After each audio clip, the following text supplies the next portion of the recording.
Let us gather around the circle once again to expand our minds and hearts throughout the land. Aloha and welcome back, shifters, dreamers, light guardians within this beautiful holographic matrix. My name is Mystic Spider-Man Brendon, Wolf Shield, Skull Babylon, welcoming you to another one of our inspirational team podcasts that we do here through Paradigm Shift Central, a portal for conscious creators and leaders. Our podcast, it's also known as Synergy Circle, and this is where we come together to be able to practice having discussion about spirituality, metaphysics, being able to inspire each other as we continue to show up to be able to help assist with the shift in consciousness, to be able to show up and choose to be the change that we wish to see in the world. And so for tonight's team podcast, it is going to be on the theme of stories of our awakenings. So thank you so much everyone for joining in. Please feel free to drop an 1111 for those of you tuned in on the YouTube chat to be able to confirm that you guys can hear me okay. And we're going to get into a brief introduction. We're going to start off with a little bit of a meditation. We're going to say hello to those of you who may be new, and then we're going to get right into the primary discussion. And for this one, we're probably going to keep this one pretty short. Like, I think this podcast is going to be about 2 hours, and it's always a topic that we can come back to at a later time. So shout out to those of you in the YouTube chat. You guys are a part of the team. You guys are a part of the community. So thank you so much for being here. For those of you on TikTok or Instagram, now is when you want to click the link in my profile to be able to join in on YouTube, and then that's where you'll be able to see the entire podcast, the entire rest of the team talk. So again, for those of you on TikTok and Instagram, if you ever see me live during these podcasts, click the link in my profile or join in on YouTube. Perfect. Thank you for those 1111s, team. And again, just as a quick introduction, these podcasts, we've been doing these for quite some time, and they go back to the origin of me basically hosting discussion circles out of my college back in the day, which was the genesis of Paradigm Shift Central, and that was back in 2009. And even then, it was about being able to practice bringing people together to be able to share experiences, to share wisdom, to share inspiration, and to be able to have discussions that are literally expanding consciousness. So that's what we're doing here today. We're having community discussion that is created to be able to expand consciousness. And a big part of that is simply by creating this sacred digital space where we can practice expressing, where we can practice talking about the things that we don't always get a chance to be able to talk about. Talking about what it means to be a spiritual being having a human experience, what it means to be a multidimensional being, what it means to be a leader, what it means to be a student. So for tonight's episode, Stories of Our Awakening, this is gonna cover a broad spectrum, and I'll just clarify for those of you who are tuned into this, and even for those of you who are in the team chat as well. This discussion is going to be opening up into stories that may be somewhere near the beginning of our journey. They could be partway through our journey. They could have happened a week ago. Whatever story you feel is relevant in the sense that it's like either something that's meaningful to you, maybe it's something cool, maybe there's something like really vivid or psychedelic. You can tell us about how you saw the UFO and that actually sparked your awakening. You can talk to us about how you had your first lucid dream. You can talk to us how maybe you went through something really challenging, but it brought out something really, really powerful within you. You can talk about how whatever sort of person might have influenced you, and any relative story. The purpose here is to be able to practice seeing each other within our stories, because even though our stories are all different, they're all quite the same. They're the same story in different ways. The story of returning back to the wisdom of the heart, the story of walking each other home, so to speak. So this is where it's quite interesting. It's quite fascinating to be able to have these discussions and to be able to practice seeing the unifying threads between us, and keeping in mind that these discussions that we're doing, we're having these knowing that there are going to be people who may be brand new to the spiritual journey. And by us having this discussion, we hope to be able to provide some form of reflection as well as mentorship and leadership. Those of us who are having this discussion here, you know, we've been into spirituality for however long. And for those of you who may be new, we hope that our stories can in some way help you feel more at home within your heart, to be able to help see the inspiration that you bring to this story as well. So of course, before we get into the discussion, I have to give a huge shout out to the people who are joining me on air tonight. Huge shout out to Dani, huge shout out to CeeLo. I guess you guys can be like, woo, as I'm doing this, and huge shout out to Brianna. We didn't do this at the beginning, and I apologize, but for those of you who are here, please feel free to gently unmute your microphones and sing a magical song and send some love to all the amazing people who are tuned in right now. So go ahead, guys, can gently unmute your microphones, make some noise, send some love. We love you, we're so proud Thank you of for being here. Thank you for being you. We love you. Beautiful. All right, awesome. All right, they won't even know that we actually like prepared and planned that multiple times ahead of time. I'm really proud with how that went, team. Good job. So All right. Okay. So with that said, we're going to get into a meditation in the next moment. If you're new to this, drop a 333 in the chat and please feel free to let us know. And for the people who are regulars here, when you see new people in chat, say hello, say welcome them in. And so a couple other things that you're going to want to know. We do these podcasts every Thursday at 8 p.m. Eastern Standard Time, 5 p.m. PST. You can find the recordings on YouTube as well as on iTunes. We're not on Spotify yet. I'll see what I can do about that. And you can also connect further to our team chat, which is our Discord server, so feel free to connect to that. And if you want to be able to connect further, you can learn more about becoming a leading member, which gives you access to the private areas of our community space, which is specific for being able to help support conscious creators and leaders. So if you're feeling the vibe and you're thinking about creating conscious content, then definitely be sure to connect to the team chat and look more into joining as a leading member. And again, shout out to our Patreon supporters. When you join on Patreon, that's how you become a leading member. And Patreon supporters, you help make this possible. So thank you to our recent Patreon supporters. Thank you to Dot. Thank you to Rick. Thank you to Nolam. And thank you to David. And again, if we get any bonus Patreon signs during this broadcast, I'll definitely give you guys some shout outs and the contributions for that process on the first of each month. So today's like almost the last day for new signups. But either way, thank you guys so much for your support in all forms, for being here. And any other stuff, you can check out the links down below, including our item shop and other cool broadcasts and podcasts. There's more content than you could shake a metaphysical stick at. I'm not sure what that means, but the fact is there's more content. There's more podcasts that you could probably listen to in this lifetime alone. So awesome. All right, with that said, let's get into our meditation. Shout out to those of you who are new. Welcome. And with that said, yeah, let's do this. We are ready. So just inviting everybody to get nice and comfortable. This will be a quick meditation. So just allow yourself to find somewhere nice and comfortable to relax. If you're new to meditation, that's totally fine. This is a regular meditation that we do during the beginning of these podcasts. And it's just kind of a way to be able to anchor into that place of ceremony, understanding that these discussions, these are holding sacred digital space. And so as you're in this space, straighten up your spine, relax your shoulders, open up your chest, relax your face. And as you listen to my voice, gently begin connecting with your breath. Soft, gentle inhales and soft, gentle exhales. Just continuing to find that rhythm. And as you do this, inviting you to be able to bring yourself into this place of gratitude. Gratitude for the community, gratitude for the team, gratitude for you for showing up, gratitude for the stories we'll hear, gratitude to the hearts that we'll see. And as you're in the space of gratitude, we'll go back to the origins of what this entire project is about, which is bringing people together and imagining all of us sitting in a circle right now, visualizing all of us sitting in the circle out in a field, in a yoga studio, even in like a dojo, somewhere sacred in your mind.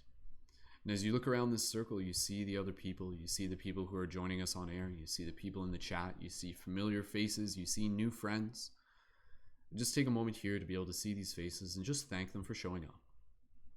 Acknowledge them, bless them, speak from your heart, speak words of kindness, and be able to receive these words in return. So in this moment, you can just kind of feel like the blessing of the team. Just be like, yeah, feels good. So just take a moment here. You're just going to breathe here just for a few moments of your own silence. Then we'll gently return from that and we'll conclude the meditation. So just stay in this moment. Be in this heart space, be in this heart-mind coherence, and we'll ride this vibration throughout the rest of the podcast.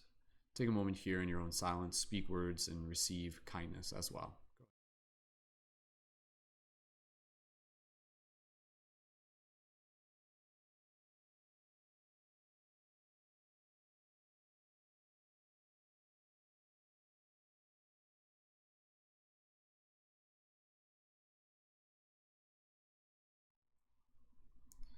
Just continuing to breathe here, nice soft rhythm. We'll continue to hold this vision in our heart as we continue this discussion. So just keep this like vision just in your imagination. And if you close your eyes, if you're listening to this in the future, you can just kind of like feel yourself in that space, in that room. So it's like a holographic space within our hearts. So with that said, gently bring your awareness back to your physical body, keeping this gratitude and this excitement in your heart. And gently, when you are ready, open your eyes, wiggle your fingers and toes, and return your awareness to the space around you. Awesome. Beautiful.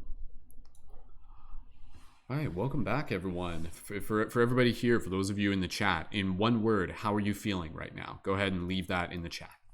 And so with that said, just another quick thing, technical wise, if you notice the audio is a little bit out of sync with the video, I apologize. We usually fix that partway through. So thank you for your understanding and patience. So with that said, let's get right into the main discussion for tonight's podcast, stories of our spiritual awakenings. So for me, I'll start off with my story, and I'm intentionally just going to share like a really quick version of it, and I encourage you guys to do the same. And as we are sharing our stories, I encourage us as listeners to even prepare questions that you might want to ask the people who are sharing their stories, relative questions. So as people are sharing their stories, even for those of you in the chat, even if you just want to be able to emphasize a question, put some stars around your question so that we can identify them in the chat.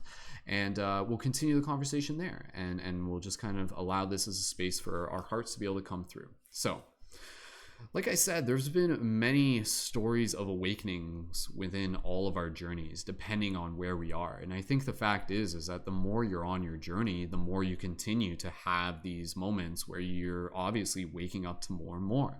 And I even remember at a time, I think even for some of us, there was kind of maybe this naivete that woke was something that you did once and then you just had it for the rest of your life. It's like, I did it, guys. I'm woke. Let's keep doing this. But the fact is, there's always more to awaken to. There are levels. Awakening is kind of like a spiral process that continues to move up, opposed to just in circles. So for myself, having been into the depths of the spiritual path for over a decade now, I can definitely say I've had multiple stories of awakening. But I'll start at the beginning, and by me sharing this, maybe it'll help us relate in the same way I hope others sharing their story do as well, and maybe you'll see yourself a bit in this story. But I'll just share the short version for now. So for me, my awakening, going back to a younger part of my life, came from curiosity. But a big part of my awakening directly actually related to an event that I'm sure is prevalent within a lot of our lives. And that specific event is actually 9/11. And I think a lot of people, as much as we're just like, oh, like, you know, that's not something that we're going to focus too much on for this discussion in particular, but it's undeniable that for me, that event happening when I was in grade 9, when 9/11 happened, it not only triggered something in me, but in retrospect, I can see how that literally triggered an awakening within the collective. Looking back on it, we can actually see this now in the same way, and not that I'm trying to go off topic, but just looking at the parallels in the same way. This circumstance right now with this global pandemic narrative that we are in is also causing this new wave of collective awakening. So 9/11 was kind of a similar thing to that. And within this process, long story short, shortly after the 9/11 stuff happened, the reason why it led me to awakening was because not necessarily just like the emotional impact of the event, it was undeniably something that was felt, but it was actually the ripple effects that came later, and the curiosity relative to the narratives, and me being on the internet and coming across information and old YouTube videos and documentaries, and lo and behold, even Alex Jones. And not that Alex Jones was like the source of my awakening, but suddenly I was introduced to this world of what felt very similar to the Matrix.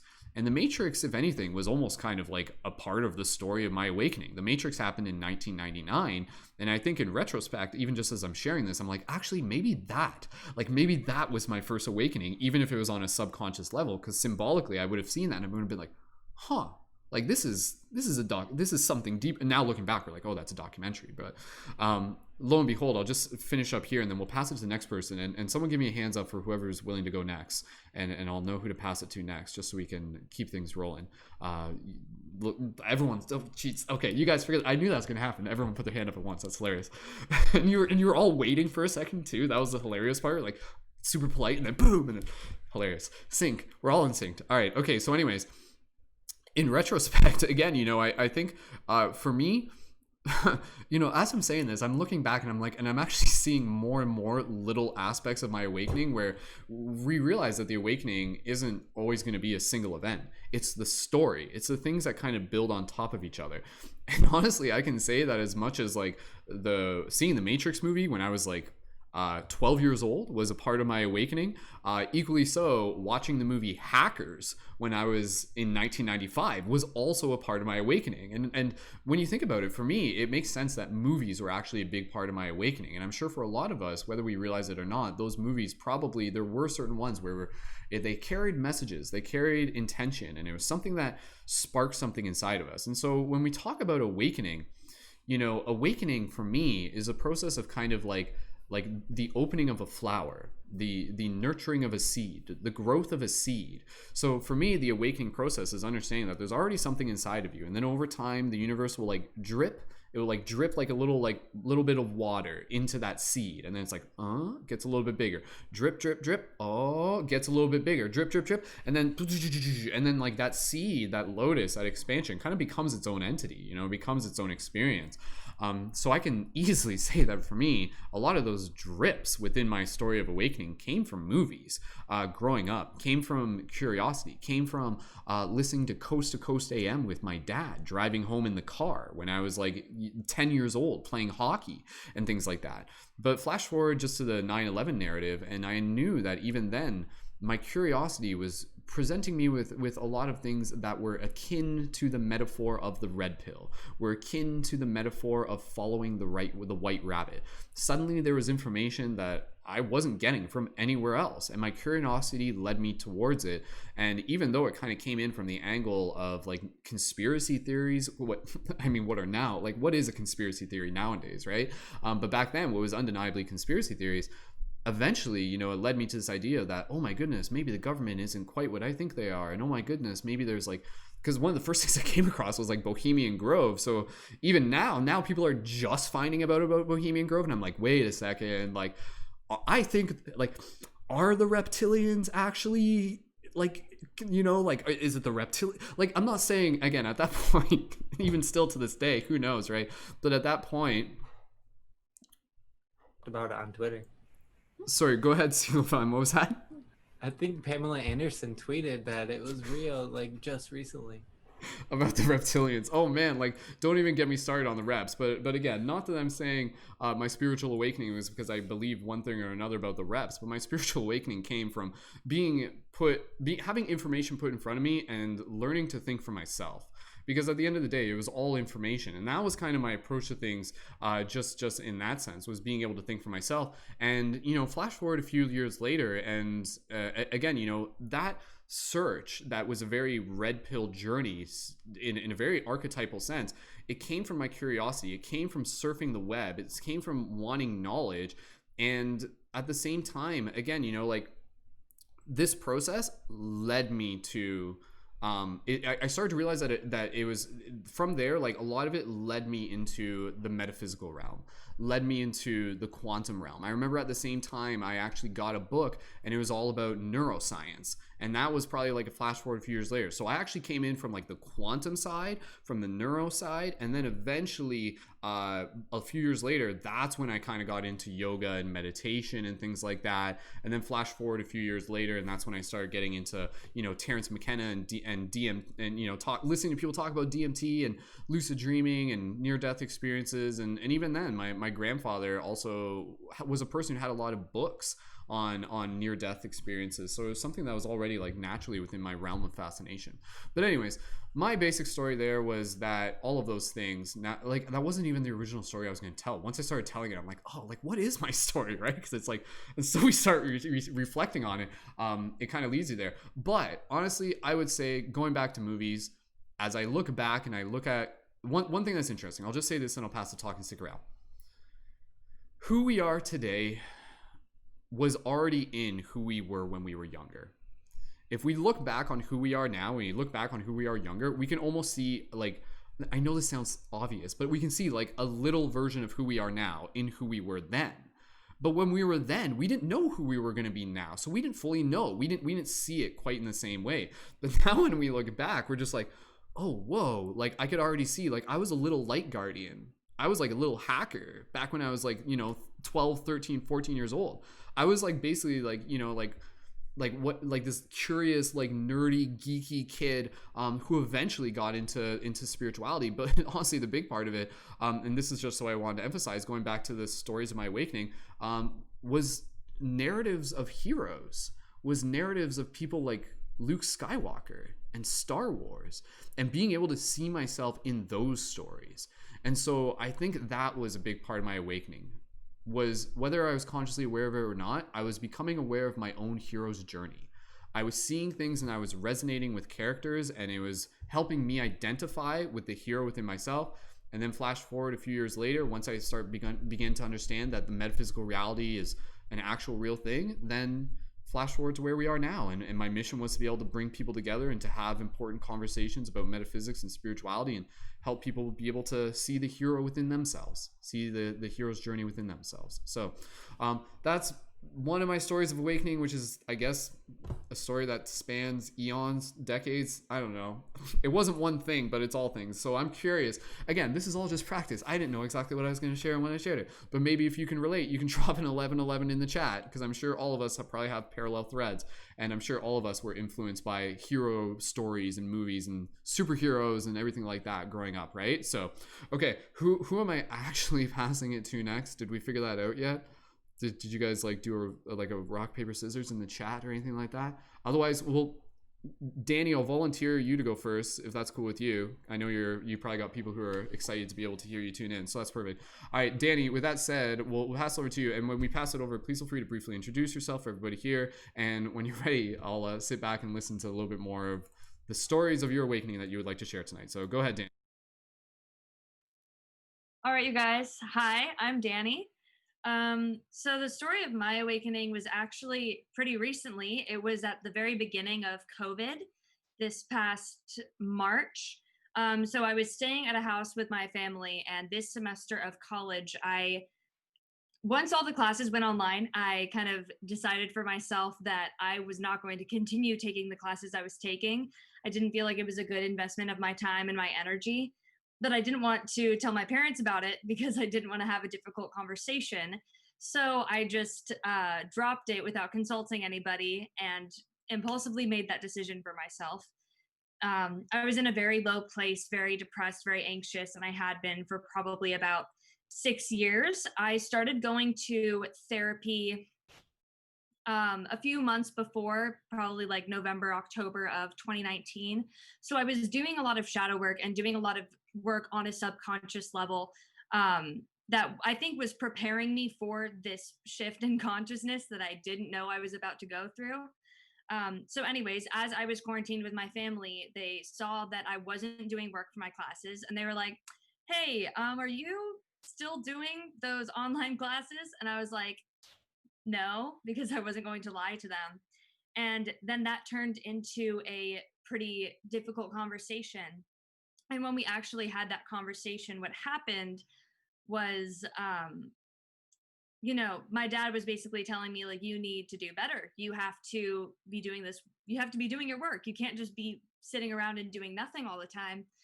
And I was kind of just like, sorry, I kind of lost my train of thought. And then I was kind of just like, whatever. And he was like, are you okay? And I was like, no, I'm not okay. And this is the first time I really opened up to my parents about my mental health. And I was like, I'm really depressed.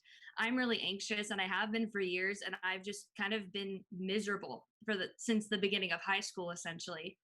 And my dad was like, well, you need to do better. You need to get up off your ass, and you need to not just do nothing with your life.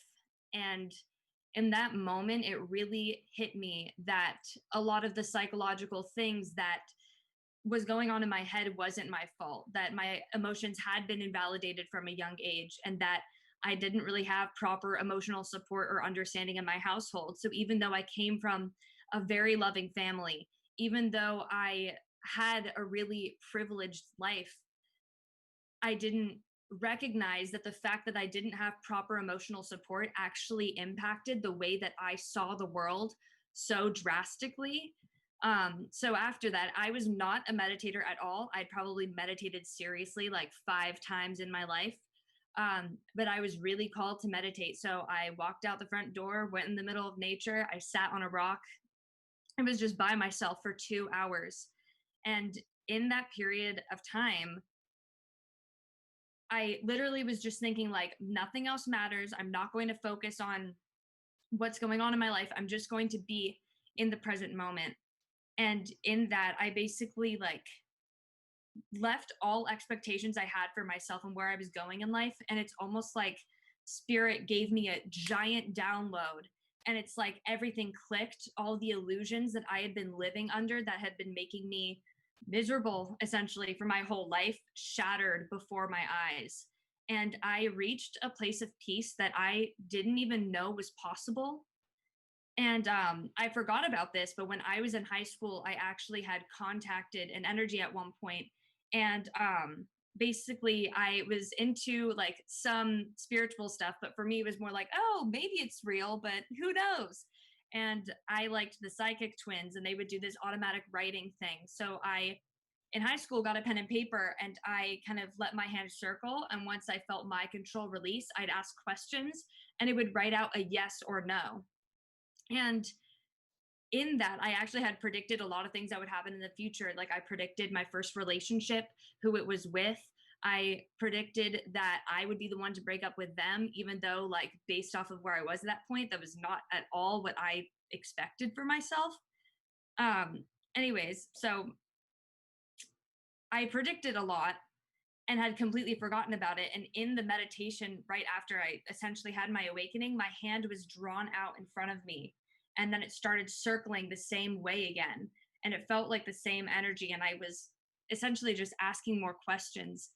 And after contacting spirit like that, I said to myself, okay, this is not something I am going to forget about. This is the direction I need to go with my life. And this is like, I'm going to come back and meditate every day. And of course, I haven't done that perfectly, but I've been pretty close to meditating almost every day.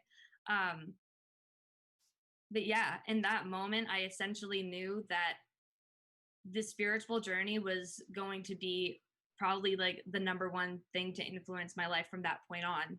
So for me, the awakening literally just slapped me in the face. um, so yeah, that's pretty much my story.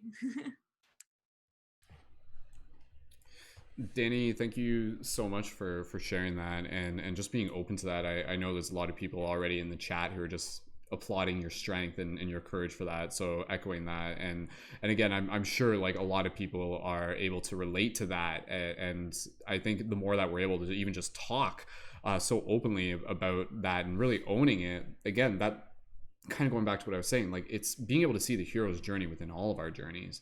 And so it's going to look different for every single person, but seeing you kind of like rise into that through your own hero's journey is super cool. So Dani, thank you for sharing. We'll just kind of go into the space where, like I said, I want to be able to invite others within the Zoom chat or even within the YouTube chat. If you guys got any quick questions for Dani, would you be okay taking any quick questions? Is that cool? Yeah. Okay. Cool. So if anybody here in the Zoom chat, if you guys want to unmute your microphones, if you got some quick questions for Dani or just yeah, go ahead, Seal I man. have a question. Yeah. So this is like when you first started doing this automatic writing technique. Was this something recently you said that like spurred on your awakening? So the first time I did it was actually in high school. I was literally just sitting in the library at my school, and I had binge watched a bunch of videos of the psychic twins who use automatic writing to contact spirit and predict the future. And so in that, I was trying to tap into a similar energy. And in my awakening, I asked more questions about this energy. I asked if it was the same one. She said yes. I asked if she was one of my spirit guides, and she also said yes. So I believe that it was yeah. So in high school, it was more of a curiosity thing. And I was like, oh, I tapped into this, but I wasn't fully comfortable being like, I'm a spiritual person and I believe in this stuff. Because to me, that was a bit woo woo. But at the same time, I did resonate with that experience. I had kind of just overlooked it a bit. And then it like came back to you during COVID. Yeah. During like that meditation when I woke up, essentially.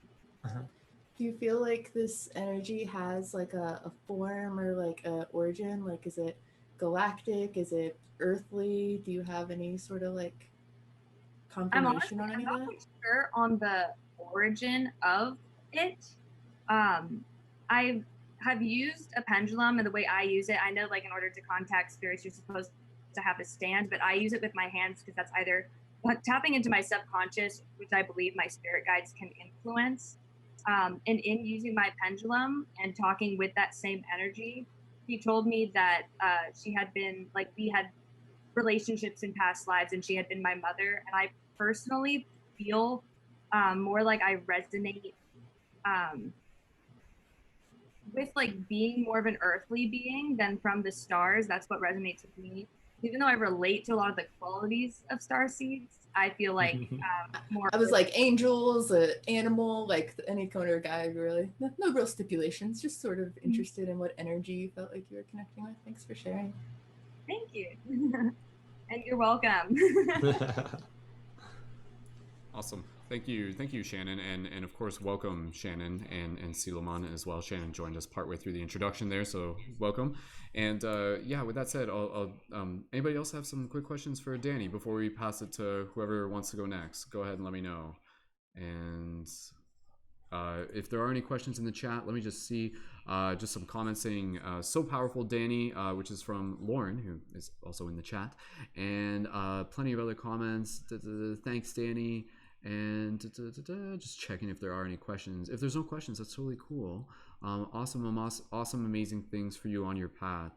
As your gifts progress, your guides will change, says So Wolf. So beautiful. All right, okay, so if there's no other questions for Dani, that's totally cool. And again, like I said, if you guys are sticking around, please, like if there's more stories of your awakening, let us know.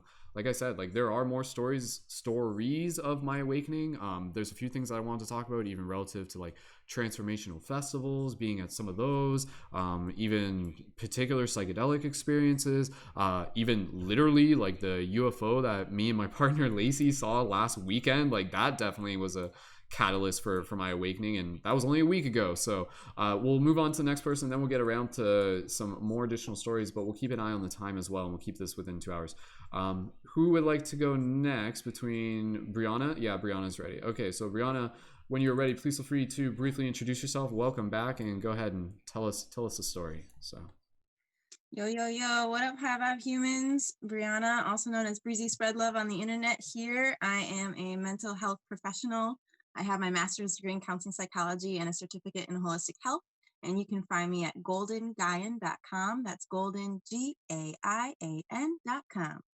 And my spiritual awakening probably started from a really young age. I always felt like I was connected to spirit in some way, shape, or form. You know, thinking that I was like a mermaid or a fairy, playing like fairies in the backyard. And just like enjoying that. You know, I agree with Dani, like there was a part of me that thought it was kind of woo-woo. You know, I was like doing Ouija boards and stuff like that and being like, maybe it's real, but you know, but it wasn't until I got into college, and this was like 2009, that I was in an abusive relationship, and it was wintertime. And after a really terrible fight, I went out into the woods to find some refuge and solace and escape and connection, right? And through this tumultuous time, during this period, as I'm walking through the woods, walking through the snow, crying, you know, not really knowing what's going to be next in my life, all of a sudden I hear a voice that is not really my own voice. It's not my inner voice. It is a voice, but I hear it. And I know that it's like not outside of me, that it is coming from inside of me somehow. And it says, everything will be okay. And I instantly became calm. My body was warm, and it was a very surreal and yet calming experience. I wasn't afraid at all. And I returned to the situation that I was in, having a clearer mind and a clearer understanding of the moves I was going to make next. And then in 2010, I moved to an island called Put-in-Bay, in which I had another experience where I ran into like a street kid, and he was traveling and he was like following his own spiritual path, and he was channeling. And he was channeling the Book of Thomas, which was one of the books that was taken out of the Bible during the Council of Nicaea, and which you can look it up on Wikipedia. And he was channeling some of the passages from this book that was taken out. And we were having an intense conversation one night about the book and about, the spiritual awakening that was happening. Because remember, it's 2010. We're getting ready for 2012. We're like, 2012's coming. And we're getting ready for that. And as he's speaking to me, he says, Spirit has a message for you. And as soon as he says that, all these images just start running through my head, just rushing through my head. And I see like Black Hawk helicopters and protests. And like, I see like just lots of people and like medical buildings, and that there's like a lot of people are going to die. And I'm like, man, that kind of sucks. But it was like this it was like a download of what was to come. And it was telling me to prepare for that. And I was like, oh, well, that's cool. Haha. Maybe it's not real, So you take in that information and you're like, that was cool. And then you go back into the muggle world, so to speak, right? Just to summarize it. And you just kind of are like, well, maybe that didn't actually happen, right? So then as I'm going, I'm still absorbing like shifty information. And this is about the time that I get in contact with Paradigm Shift, about 2011. And I enter my partner's name at the time into a drawing through Paradigm Shift. And we win tickets to go to 3 Days of Light. And we go to the 3DL gathering, where I meet Brendon for the very first time. And that is a whole spiritual awakening in of itself, which you can actually watch through the documentary, which I think is available, right, Brendon? Yeah, so that's available. You can watch that documentary, and you can see that spiritual awakening that happens at that festival. And that was pivotal. There was a talk that we did where I'm speaking and all of a sudden the lights go out. It's insane. So that was an intense moment for me too. And that totally kicked off my spiritual awakening even faster, right? Like Brendon says, there's like this drip of water on the seed. And each time it starts to get bigger and get bigger until it finally bursts and blooms. And then that's when 2012 happens, right? And we kind of take a little bit of a dive. I cut my dreadlocks a little bit, and I go to Canada for 2012. And we expect this huge energy change, and we begin to work on ourselves. And so it's about 2014, fast forward a little bit, I graduate from Aquinas College. And then in 2014, I take what I call a Golden Guyan adventure, and I go on a festival tour. And it's during this time that I have a lot of like spiritual experiences through the use of psychedelics, as well as really trying to connect with what I wanted to do, which is be a holistic health practitioner and be able to be this point of light that travels around and roots in love and compassion. Because I believe that I'm a starseed. I incarnated on this planet for a reason, with a purpose, and that is to bring about the evolution of consciousness on this planet. And so by traveling to different festivals, I was able to come in contact with different people, have those conversations, exchange crystals, exchange energy, exchange information. And that was really important to my spiritual growth as well. And you know what? My journey still continues to this day. I just feel more evolved and more confident. And I actually feel even more supported by the universe than I have in the past. And the coronavirus actually was another catalyst for my intuition as well. There was a point there where it was back in January when nobody really thought of coronavirus. My intuition went off, and I just started being that crazy prepper friend that was just running around telling my friends, like, hey guys, you got to get ready for this. It's going to be serious. You got to get ready. And actually, I kind of had a few friends be like, Brianna, you're fear mongering. You got to like tone it down a little bit. And I was like, I don't know. My intuition is like going off the hook. And even my coworkers were like, can you please, can you not? And so but then it all came true. You know what I mean? Like things did escalate and things did get kind of serious, and our lives have changed. And so I feel like Spirit is kind of giving me little nudges every so often. And part of my continuing spiritual journey is to learn to listen more closely to those intuitive nudges. So I'm really grateful to be here right now to share this experience with you, High Vibe Humans, with you Paradigm Shifters, because Paradigm Shift has been a very important part of my spiritual awakening. So I have so much gratitude. Thank you, Brendon.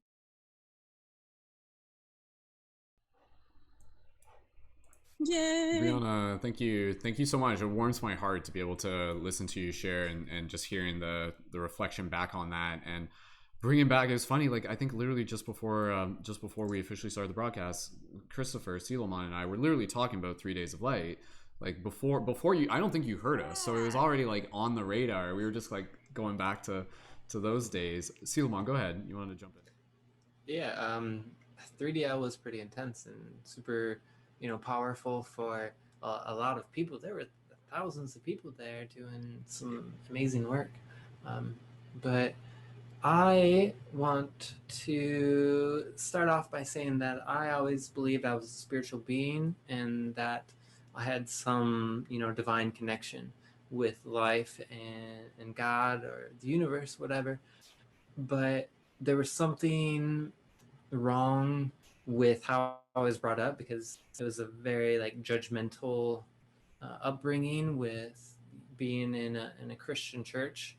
And I'm not saying all of them are like that, but a lot of the influence that I received was don't do this, don't do that, you can't be gay or whatever, or you're going to hell, and kept drilling in this, vision of what would happen to you if you did wrong.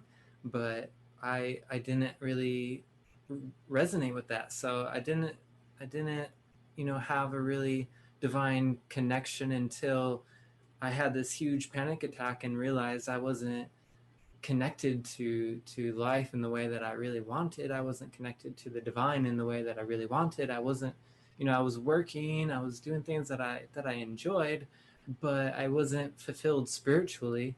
And all of a sudden, while I was just, coming home from work one day and in the middle of winter and like the end of 2010, just this rush of anxiety overtook me and I started freaking out about my life and what I was doing. I almost had like a midlife crisis when I was 22 years old. and and then I didn't know what to do. So it wasn't until the next morning when I calmed down a little bit that I was like, I need to find a deeper connection with life. So I started looking into videos on YouTube and got into Alex Jones like you did, Brendon, and got into conspiracy videos. Like conspiracies were huge to me in my awakening, and a lot of them, you got to be careful with which rabbit holes you go down because some of them can be distracting. But thankfully, I started getting into other videos. I started getting into solar flare videos, which for some reason I felt like really awakened my consciousness. Just watching explosions of energy come out of the sun really like blew my mind. So I got into that, got into David Icke about reptilians, about meditation and chakras and kundalini awakenings. So then I started getting really curious about that, got into some meditation, started doing a chakra meditation because I couldn't meditate by myself. I tried really hard and it was just, all these thoughts like nonstop. And I was like, ah. So I looked up videos on YouTube, got into this chakra meditation, started doing it daily, and it literally changed my life. I had this huge um, Kundalini awakening where I was looking at myself in the mirror. All of a sudden, I froze stiff. I was paralyzed, and in the mirror, my eyes unfocused, and all of a sudden, it was like this outline with different like characters with different clothes, and some of them were like people from it looked like Eskimos with the spear and all these things that I didn't realize I believe now are some of my past lives just appearing in front of me, and all of a sudden my all my major chakras were exploding with energy, and I was like, what is happening right now? And then all of a sudden it rose. I felt this thing wrap around, this energy rose, and then all of a sudden it was just and then huge amounts of energy pouring in into my body, into my spirit, to my mind.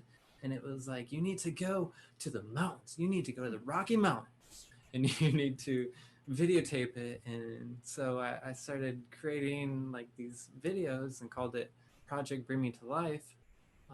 and went across to the Rocky Mountains on a spiritual adventure and had, you know, almost some death experiences, and really opened my eyes to life and to how society is run, and how we need to find our own truth. You know, like you said, that was one of the main adventures. Is I'm gonna find my own connection to spirit. You know, whatever anybody says, that doesn't have to be what I think. It doesn't have to be what I believe. So I went on that adventure and did a whole bunch of cool stuff, met some really cool people, ended up going on another adventure the next year. Went to this mountain in Mount Montaka, and it was near Little Rock, Arkansas. And we gathered around a mountain. We all held hands and sang about love and how we're all coming together and how life is being reborn. And then there I met a friend, and we hitchhiked to 3DL. That's when we were at 3DL and met Brianna and Brendon. And from there, it's just like, it just keeps going. It's like a never-ending adventure. And now I somehow ended up in the opposite mountains, in the opposite mountain range, in the Appalachian Mountains, and met Shannon. And ever since the first day we met, we've been together and turned Project Bring Me to Life into the Bring Me to Life network, where we have different people with different shows, and we do a whole bunch of other cool stuff. So that is my story up till now. Awesome. Silouan, thank you so much for sharing, and we'll make some space here. I wanted to be able to see if anybody has any questions for you, and even if there's any questions for Brianna as well, we can still jump back to that. That's not a problem. But if anybody here has any questions for Silouan, or even just any comments, please feel free. Maybe something where you're like, oh, I relate. Dani, I'll pass it to you in a second. I just want to mention one thing real quick. So just as context, some of you heard Brianna and myself and Silouan talking about 3 Days of Light, and we're talking about this documentary.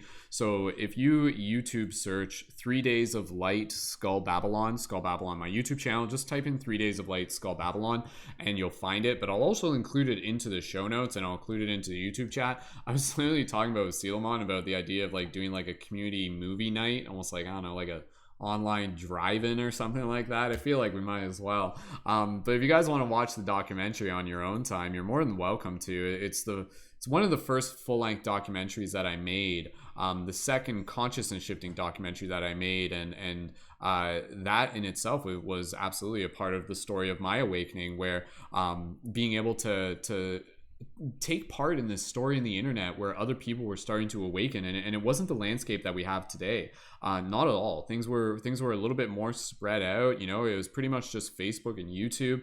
But within that, even still, much like today, the synchronicities were unfolding. People were connecting. People were finding each other.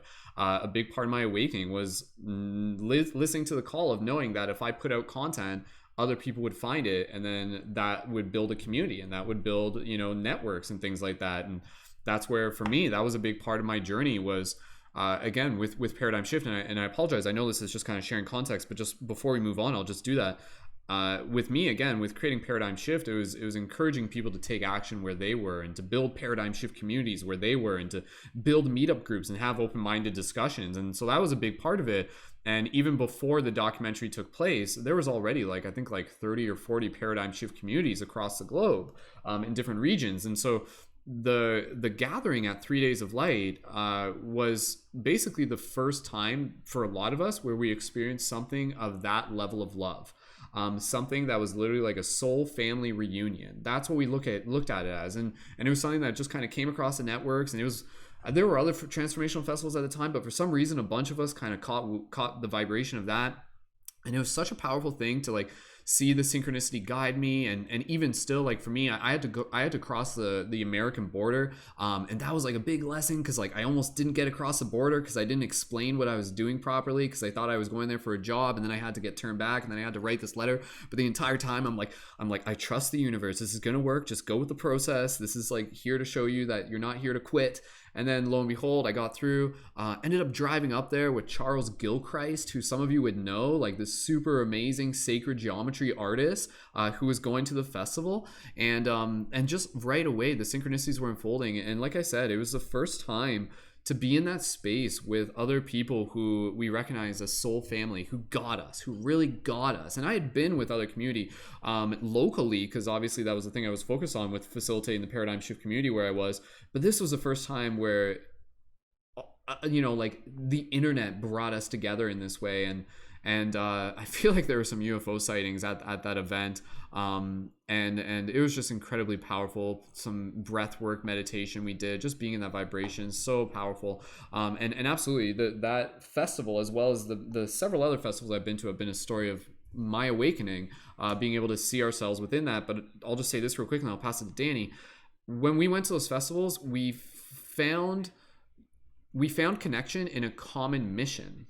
And that mission was to help make the world a better place. That mission was to be able to help shift consciousness. That mission was to help spread kindness and spread love. So it wasn't just purely this celebration for the sake of, oh, we party hard and we go home. It was like, no, let's talk about how we're here to change the world. And that energy, I'm like, whoa, this is possible. And then for me, as with all the other festivals I've been to, it was like an energy that I brought back with me. And I began to share it, and I began to incorporate it into my online presence and with my local community.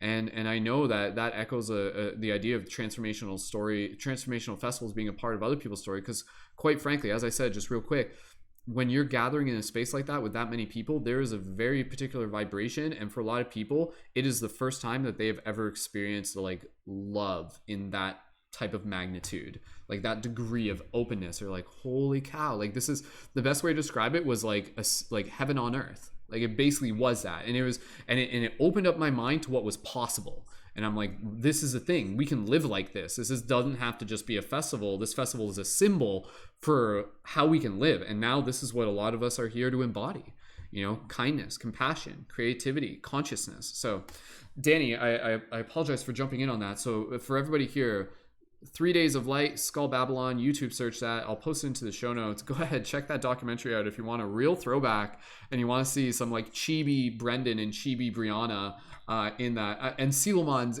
I'm sure he's there. I have to go back and check the footage. I'm sure we'll see him in there somewhere.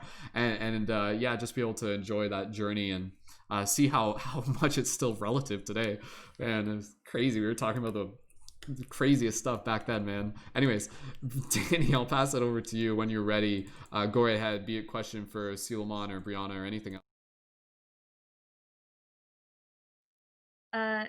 Yeah, so my question is for Silamon. Is that how you pronounce it? Got it. Okay, so my question is, when you had your Kundalini awakening and when you like froze and saw yourself, like, I know you said you did chakra meditation, but I was wondering if there's something specific that may have triggered it in that moment. And additionally, like, what changed in your life after having that experience? Like, how did your perception of reality or yourself change? That is a great question.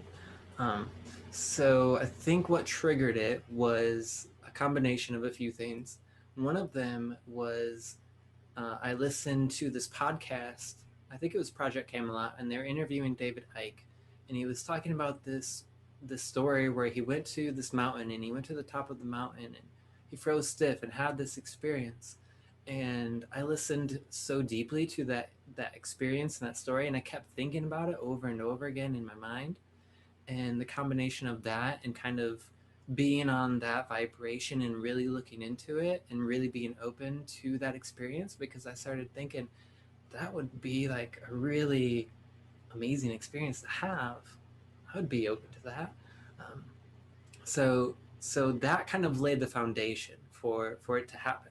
And then when I was looking at myself in the mirror, I think what happened was I all of a sudden started thinking about this Kundalini awakening experience that David had, where he kind of just like froze stiff, and I started looking at myself in the mirror, and there was something guiding me to just unfocus my eyes. And I think this is a legitimate meditation that you can practice, where you look in the mirror at yourself, but you let your eyes unfocus so that you're not focused on your specifics. You're just focused on sort of like your outline.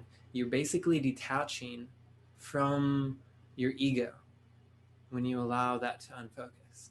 And then you just clear your mind, you clear your body, and I just kind of like naturally went into that. And you know, I can't tell you if it's something that will happen immediately, if it's something that will happen after trying it a few times. Everybody's experience is a little different, but I would say just hold that in your heart and your mind that you're ready and that you're open, and then after it happened, after this explosion of energy in my chakras, literally, like it was so intense. I literally quit both of the jobs that I was working because, like I said, like I was like, I need to go to the mountains. I literally opened up my all of my bodies, my emotional body, my spirit body, all the bodies, so open that I was like, okay, spirit, guide me. And it was like, blah, blah, blah. And it was just like this intuition kicked in. It was very clear on what I needed to do to receive like a fulfillment of a goal or a fulfillment of a desire or a dream. Because I really wanted a deeper connection. So when I opened myself up to this Kundalini awakening, it opened everything. Spirit was able to come in and guide me to the path in order to fulfill that desire to connect deeper with Spirit. But be very careful of what you're letting in. And if something raises your vibration, something feels more loving, more compassionate, more open and understanding, and instead of like, this is how it has to be, it's more like open and it can be like this, and I can show you this way. So just be very careful with that. Otherwise, it's very powerful. Be ready to drop your old life. A lot of old friends will disappear. Your family might not understand what's going on, so you have to be very compassionate and understanding towards your family. My family still probably wonders what I'm doing, and I just keep telling them I love you, and that's all I can really do, because I don't think it's our job to force our family to see things the same way that we do. Thanks for the question. Snap, snap, snap. Awesome. Silaman, thank you for sharing. Dani, do you want to reply to that before we keep passing the talking stick? If that answered, no, that's fine. Cool. Yeah, awesome. Yeah, Silaman, thank you so much for sharing. And again, like just goes to show the many ways in which we as consciousness are here to awaken. Because that's kind of like the interesting thing is that, there's a million different ways up the mountain. And some of us, that experience could be something where it's like quite visceral. It could be like a physical experience. And even listening to you talking about the Kundalini energy, that awakening of energy and things like that, honestly, that's something where like I actually have more context for that after what happened with the weekend with like my UFO sighting, where I essentially experienced a similar version of that that was prompted as a result of the UFO sighting, which I'll talk a little bit more about. And I got a separate YouTube video that's coming out soon where I get into more detail about it. But yeah, no, I think it's important for the people listening here to just be very, in some ways, I don't want to just say I'm not trying to say stay in your own lane. That's not quite what I'm trying to say, because that is a little bit of a facetious term, but really just like honor the uniqueness of your path without necessarily trying to compare yours to others. Because I think even just right now, especially for those of you who may be new to spirituality, you're going to be hearing a lot of different people saying like, oh, here's my story of awakening, here's what I did, here's what happens to me. But if you don't have that happen to you, it doesn't mean you're doing something wrong. It doesn't mean it's not happening. Maybe it's just happening in other ways. And the fact is, our awakening is happening all the time for us, just in different ways. So kind of be humble and just kind of be open to it meeting you in a way that's meant for you, that will continue to awaken you and within your own journey, within your own path. And yeah, you know, some people are going to start off with like very energetic sensation awareness, that type of relationship, and some people may not fully experience that years and down later, but in the meantime they still have plenty of other parts of the awakening. And so that's the thing, like the awakening, it's multifaceted, you know, and if anything, we awaken within different aspects of ourselves, because the awakening is like making the unconscious conscious. So that's kind of the story of our awakening, is literally just kind of like finding all the little unconscious parts in ourselves and making them conscious over time. And sometimes that unconscious part could be like something related to like the body, the energy body, so to speak. So cool. Silamon, thank you for sharing. And we'll get ready to pass the talking stick over real quick. But if there's anything else you just wanted to add in real quick before we do that, please feel free to let me know. And then either Shannon or Lauren can go next. So whoever wants to go next. So Silamon, I'll pass it over to you and let me know. Yeah. Can you guys hear me? I think my computer's lagging a little bit, but I think that is a really important point to make, because I, you know, through my journey early on, especially, I definitely saw and heard about experiences. I was like, ooh, I would love to do that, and it never happened. And you know, it was like, but you know, it happens other ways, and you got to be open to it happening in many different ways, because we're here to not be all the same. We're not here to conform. We're here to be open to all different kinds of experiences. And if I may, I did want to ask Brianna a question real quick about 3DL. Yeah, she's still there. Yeah, okay, she's still alive. Good. Speaking of like just having experiences like the Kundalini awakening, I know during 3DL we all took part in the Phoenix Merkaba activation. And I know that's another powerful experience that Dani, you may be very interested in that as well. Just as powerful. So what was your experience like during the Merkaba? Did you experience like a Kundalini awakening, or was it something different? Oh, I definitely experienced some sort of awakening. I don't know if I could give it a specific name, but my whole energy body did vibrate. I definitely had like energy breakthroughs. It's hard to explain unless you do the actual breathing technique, but we hyperoxygenated our bodies essentially, which pumped oxygenated blood through our capillaries to like even the tiniest points in our fingertips. So everything began to vibrate. Everything became really enlivened. And so what ended up happening was that I started to be able to see people's auras, because normally I can turn it on and turn it off, and I usually have it off.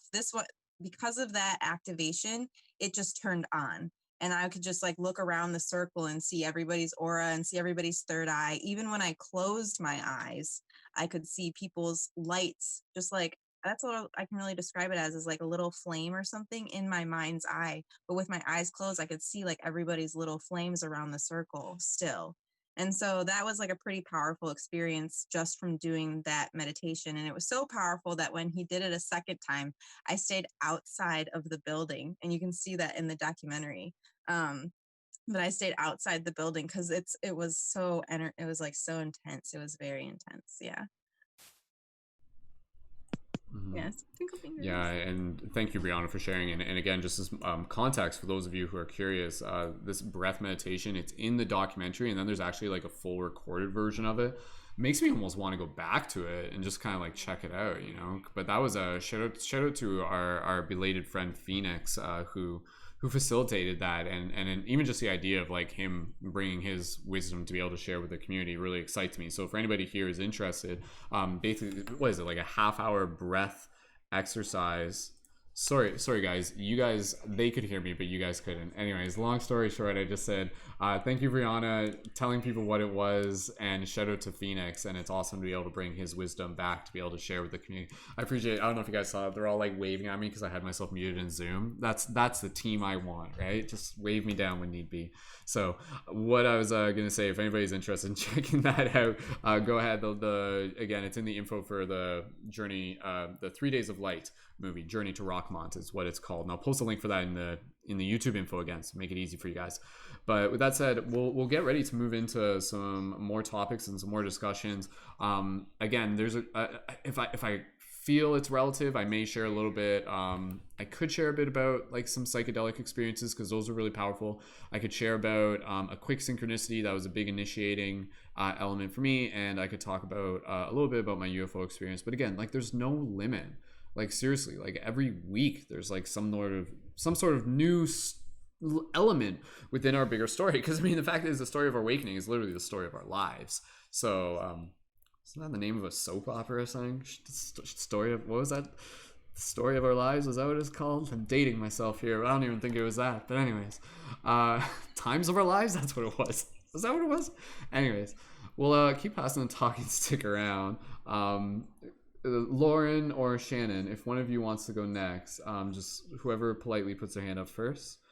Shannon will go next. Okay, so we'll pass it over to Shannon. Shannon's on the microphone with Sealamon. So Shannon, when you're ready, welcome. Thank you so much for joining and for sharing your story. Please feel free to briefly introduce yourself and when you're ready. Thanks for having me. I'm so excited to be with the Paradigm Shift family. Sila's always talking so highly. I'm Shannon. I go by Shantastic Shine on most social medias, and I love talking about the awakening story because for so long I thought I was so alone. And it was a very uncomfortable feeling because my story kind of dates back as long as I can remember. I've been really fascinated with spiritual connection and like religion and that whole paradigm of like what's really out there in the world. And from a really young age, I dealt with a lot of darkness. Like my family had a lot of death and a lot of addiction and just heavy dark energy for a long time. And that was kind of like more one side of my family, and the other side was very like for lack of better terms, prim and proper and conservative and like anti-woo, it seemed. And but yet they didn't go to church and stuff like that, so I was just fascinated by the whole dynamic. And when I was really young, I started connecting with what felt like other energies, which is why I was so intrigued by Dani's story about connecting with other energies, because I felt like I had these imaginary friends, as my family would call them, on a deeper level. And they helped me kind of cope with things that were happening in my life and different energies like that. And they felt very angelic. And I had kind of like nicknames for them and stuff. And this is when I was like super young. And one of them I called Michael. And I had lots of different people with the name Mike that would like come into my life and kind of like lead me down a better path. And when I was about 4 or 5, and I had this really angel kind of experience where I started like seeing this entity that was telling me that my mom was going to pass away, and it was like prepping me for this existence that was about to happen to me. And it was really intense because they told me that my mom was going to die, and I didn't know what death was at that age. But that it was going to shift me into this energy and I was still going to be able to talk to her. So my spiritual awakening is very like connecting with spirit kind of awakening. And it was super powerful because I was so scared and I had to tell my family, and they thought I was young and they didn't want to listen to these messages. And when I was 6, my mom passed away right after having like my little brother, like a week later. So it was like me and my little brother now in this kind of like abusive, addictive household, and it was very heavy. But I had these like angelic spirits that they called imaginary friends, and one side of my family didn't want to like put me into therapy for it. They're like, oh, she'll grow out of it. And the other side was like, this is strange. Like, she can't be talking to energies and having these imaginary friends that help her through this darkness. Like, what? And it got really unbalanced, but I didn't let them go because they served me and they brought peace to me, and they started giving me this guidance. And there was like Raphael, but I called him Ralphie and things like that. And it was really kind of like weird because I didn't know anything about archangels at this point. Like I didn't start going to church or anything until I was like, I guess like 6 or 7, like right around when my mom died. They put me in Bible school, and it was this like week-long camp of like learning about the Bible and understanding religion in a spirituality way. And I guess they thought it was going to like help me understand angels in a different perspective, which really it just was like, oh, there's this book where these people talk to these imaginary things all the time, and that's fine, but when I do it, it's weird. And I was like, what? So I just kind of like kept going with it. And I asked the religious people all these questions, and they didn't know how to answer them, and they got really frustrated with me. And so my mom passed away while I was at church. I was actually singing This Little Light of Mine in like a church performance thing, and it was like this monumental moment for me where I was like, well, they told me my mom was going to die, and now I got to let this light shine, which is where I got my like Shannon Shine name for my awakening experience. But it was super like, okay, I've been given this mission and I'm this kid and no one's going to believe me. So I just kind of rolled with it for a while, and I went through kind of like the emo MySpace days where everyone just got real dark for a while, and like talking about spirituality was like super too woo for everybody. But people would start coming to me and asking me for advice, and I would hear these kind of like angelic channelings, and I would just be like, well, this, and I would be like, how do I know that? I've never experienced anything like this, but this person seems so helped by this message. So I would just give the messages and kind of keep going with it. And someone gave me like an oracle deck, and I really loved the pictures on it because I was super artsy, and that's how I channeled my like understanding to the angels and things like that, was through art and pictures. And I guess I was doing light language before I knew what it was, because my papers at school were just covered in doodles and craziness that only made sense to me, I guess. So I rolled with that too. And then when I hit like puberty, this goes into the space realm. So Brendon, I'm so excited to hear about your UFO experiences, because I started having these dreams where I felt like I was abducted. And then I was like, I'm crazy. I'm officially like fully crazy now. I'm talking to these angels. I feel like I've been abducted. I'm aware that I'm crazy. And I just kind of had to like roll with that too. Like, what do you do with that? But they didn't want to hurt me. They just wanted to show me a different world. And sometimes I would like communicate with this one energy that would give me really clear messages and be like, this is what you've kind of experienced in this other galactic life of sorts. And it would like take me into this world that was like very cat-like and very into nature. And this was way before the Blue Avatar movie came out. So when that movie came out, I was like, those are my people. And like fell in love with that whole like, okay, so I'm not alone here. Somebody else has had this full entire vision, enough to like get a bunch of money together and make this big animated movie that everybody loves. So it made me feel not so alone. And I started then like searching for other people, because I'm in a very small religious town where there's nobody that gets this sort of thing. Fast forward a few years, I went through like a transformational festival that was really more of like a party festival, but it like gave me the segue I needed into meeting the right people to really take me to a transformational festival. There's a big difference between certain festivals where there's a lot of alcohol and darkness and drugs and things that you think are giving you this transcendental experience, but are really just making it heavy and dark and opening you up for some really bad experiences. And I was lucky enough to have a mutual friend that was like in the Starseeds group. I saw Spirit Science. I saw Paradigm Shift when it was like in its new baby stages, like back when it first started. And I just kind of like creeped it for a while and was like, okay, is this really my people? Is this like a joke? Is they making fun of this? Like, okay, I'll go to a transformational festival, a little different. I started going to workshops, and all my other friends are still like partying, and I'm like taking in all this knowledge and like, okay, so I'm not alone. There's other people out there that feel like they can talk to angels. And I started learning that Archangel Michael was a thing. And was like, so this whole time I've been talking to Archangel Michael? Like, what? And it like really put a lot of confirmation into my experience. So I was like, okay. And then I asked Spirit, I was in a really crappy, ununderstanding relationship. He was all science. My crystals sucked. Everything I said wasn't real. I was crazy and like very leechy, not welcoming behavior for someone who's going through a spiritual awakening. And I heard about manifesting, was like, I want a crew. Okay, so step one done. And then like somebody called and was like, hey, I need a space to stay for these like high vibe humans for Rootwire Festival. You're like an hour away.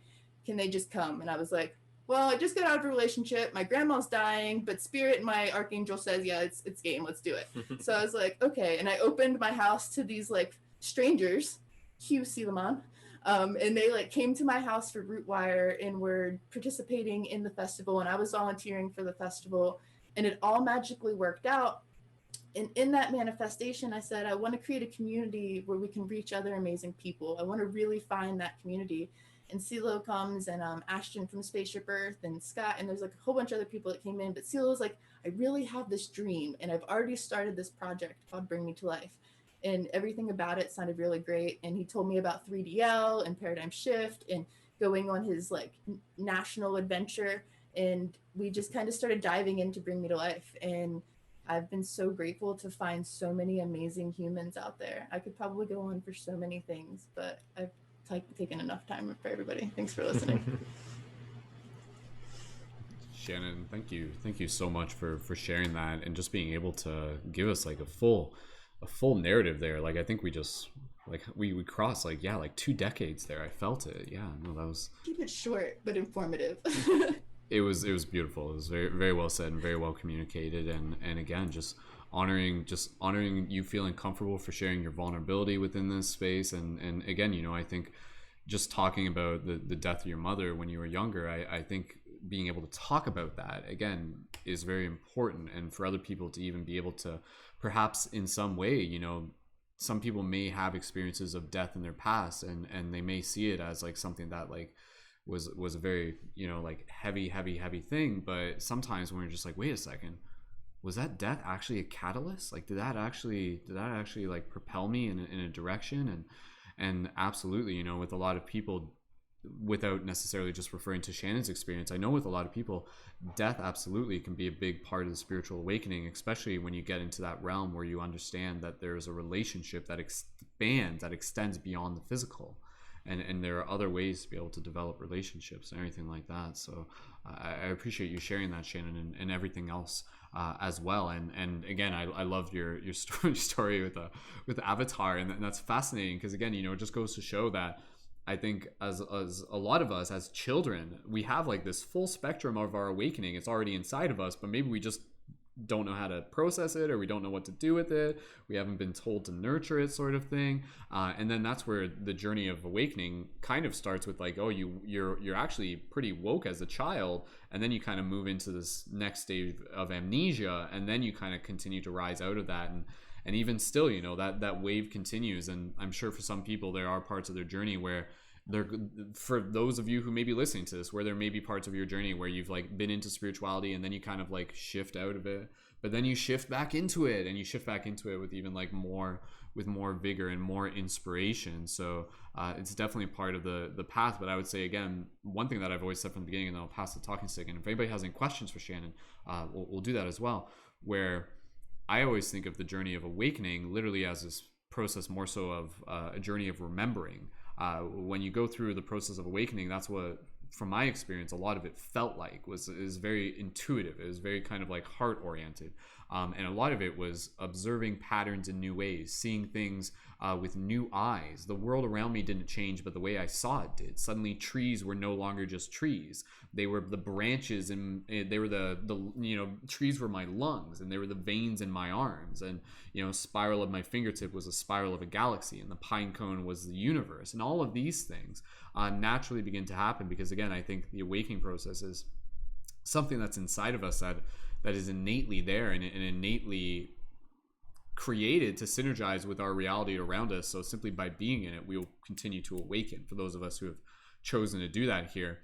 And there's something else I was going to say, but I'll wait until a little bit later and we can get more into the discussion there. And I just want to be able to hold space here. Does anybody have any quick questions? Even for those of you, if you're posting questions in the YouTube chat, please type in all caps question and then type your question. That way, so it's easy for us to see.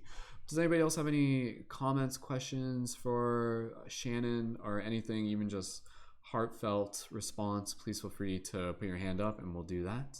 And we'll move into Kristen. Yeah, was that? Pass it over to Kristen, I think, if Kristen put their hand up. Kristen, when you're ready, welcome to the podcast, and we'll get you to share your story shortly as well. So Kristen, go ahead. Awesome. Thank you guys so much for sharing beautiful space. Shannon, I can really relate with your story of just being able to have that different spectrum of guidance in your life when it comes to family. And I actually did have a question for you on that. Did you ever at any point really feel like you were able to connect with them and help them see kind of where you're at in life now, or do you feel like that's still pretty separate for you? My family? Yeah. I actually really connect with people who have passed over, and that was the thing I wanted to kind of add to Brendon's thing. So death for me has been a huge catalyst. I didn't only lose my mom. In 8 years, I lost 8 people. So I say I walked through like the layers of death. and I got to connect with somebody different. I lost my dad, I lost my grandmother who raised me, I lost my grandfather, I lost my uncle. Every time somebody raised me, I lost them. And I was told each time by the angel, it was like a slight little warning, like this is going to happen. I actually found two of them in a very dark situation. So I had to like connect with their spirit in that moment to be like, do you want like help coming back? And I was like 7 to 10 when that happened. So that's actually what I've dedicated my life to, is helping people connect with others in the spirit realm. I do what I call soul sessions, and I do like readings where I kind of start out with cards because I'm a visual person, and that's how I start to get my clairvoyant messages. And then I kind of connect with spirit telepathically is the best way I can explain it. And I do my best to hold space for others. I tell people that when I do those sessions, I have to respect boundaries because not all spirits want to communicate. They are sometimes still very stuck in a lot of their personal spirals or their control dramas, and they have to kind of come to terms with that in their own transitioning state. I could go on and on and on about it. You can totally hit me up at Shantastic Shine if you want more info on that. But I loved explaining how spirit and soul has kind of explained to me its transitional process through losing so many people. A couple of my friends started kind of calling me like a death doula because it just makes sense to me on a different level. Thank you. Thank you again, Shannon, for sharing. CeeLo, were you about to say something or no? Nope. Okay. Yeah, no, again, and just as a heads up, Shannon, thank you again. And just as a heads up, Shannon, we'll have to get you on air for a future podcast that we're going to be doing. This has been on the schedule. It's just a matter of when, excuse me, but we do actually, I do actually want to be able to hold a podcast discussion that would be on the spiritual wisdom of death and dying. And that would be something that I think is very important for us to be able to have conversation about. And so fortunately, again, you know, Shannon, obviously her story, not an easy one, a path, not an easy one, but with it, it has given her this very unique wisdom that is incredibly valuable, that helps her serve others. And so I invite all of us to see that, you know, that perspective that when the challenging things happen, it's actually giving us the gift of wisdom, it's giving us a gift of strength, it's giving us a gift of empathy, and then it allows us to be able to help assist others along our path. And what I was just going to say, and then we'll pass this over to does Kristen want to go next? Because I know Kristen's on limited Wi-Fi battery stuff. Lauren, we're going to pass it to Kristen if that's cool. And then we also have Kelly in here and Camila. So we got a full crew in here. So thank you again, everyone, for joining in. And we'll do our best to get around the circle. If we have to extend the podcast by a little bit, that's okay. But we'll try to keep it within maybe 2.5 hours. But anyways, one thing I was just going to say, you know, going back to the word waking up, awakening, right? You can't say the word awakening without noticing that a big part of that word is literally wake.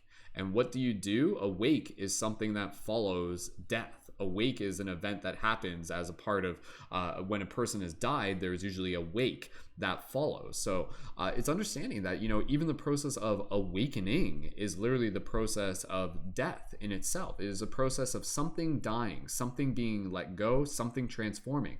And those things may be illusions that we once held. It may be old paradigms. It may be old belief systems. It may have been old versions of who we once thought we were. So sometimes, again, you know, it's acknowledging that like the awakening is also the death of the illusion, the transformation of the illusion, however you want to say it. But I just can't help but noticing that we put a lot of emphasis on the word awakening, and just acknowledging how closely that is to death. And the reason for that is because death is life and life is death. So you literally can't have one without the other. And through the fate of destruction is the joy of rebirth. And we'll see that time and time again throughout our patterns where things will transform and be catalysts for other things. So thank you again, everyone, for joining in, for being a part of this discussion. We're going to pass it over to Kristen. And Kristen, when you're ready, please feel free to introduce yourself and share a little bit about your stories of awakening. When you're ready, Kristen, go ahead.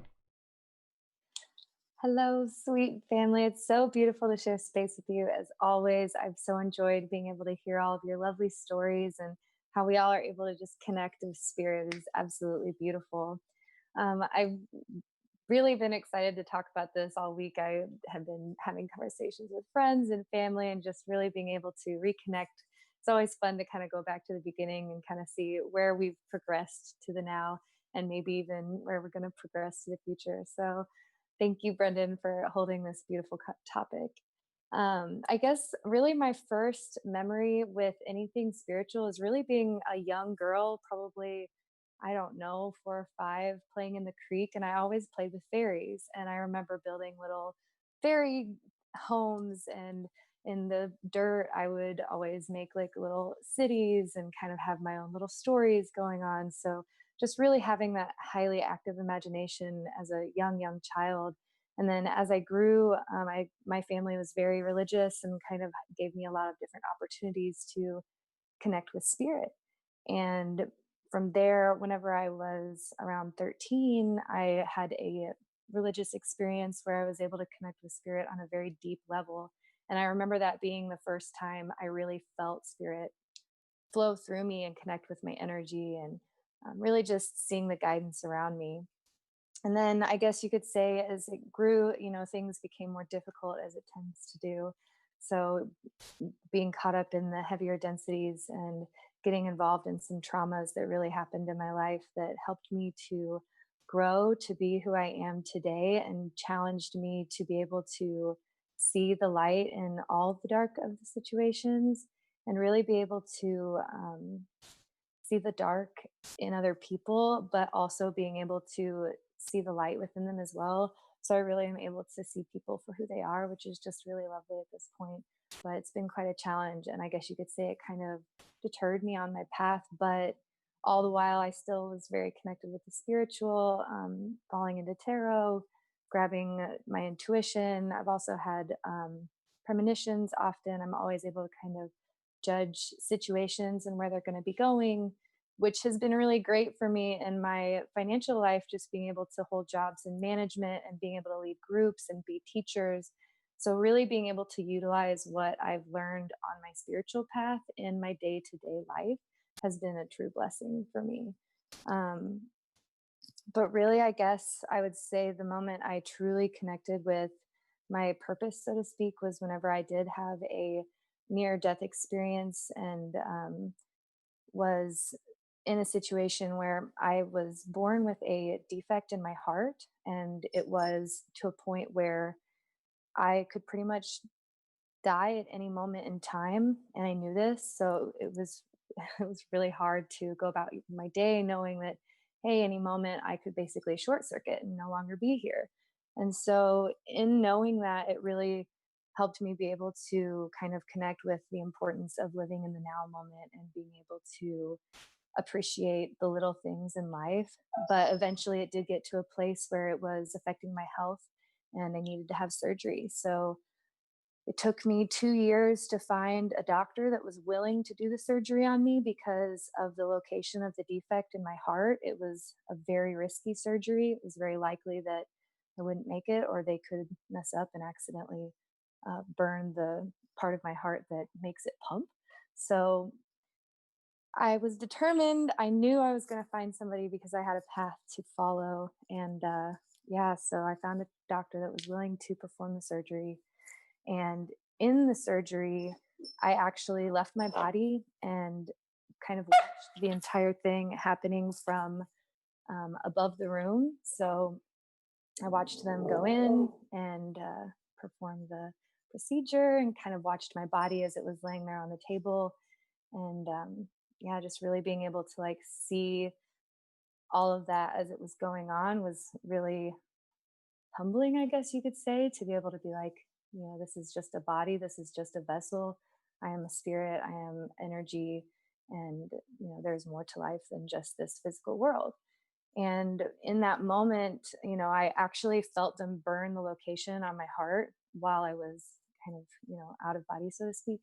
And in that moment, whenever they did that, I remember being asked, like, do you want to come back to your body? Do you want to be here? And I had this big pull, almost like a rope attached to me, that was like, yes, like I need to go back. I have something I need to do. I've got a mission, a purpose, so to speak. And so, really being able to choose to come back to my body and reconnect with that has been a very big catalyst for me. It was like as soon as I woke up from surgery, I was ready to go. I only took 2 weeks off from work to recover, which was not recommended by my doctors. But ever since then, it's just been like a really rapid pace. Like I've got some ground to make, I've got some learning to do, I've got messages to share, and really just trying to find the journey and outlet to get there, while also managing a lot of light work and energy channeling and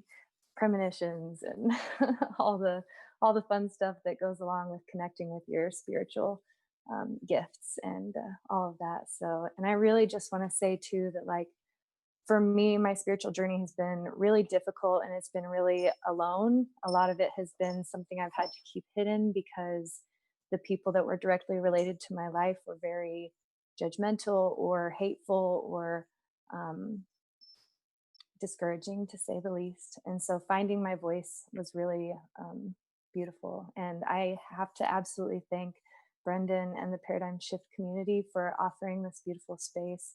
I only found you guys a few months ago, but every day since then, I wake up knowing that I have a community that's there to support and love and share this beautiful vision of creating the world to be a better place full of love and light and support.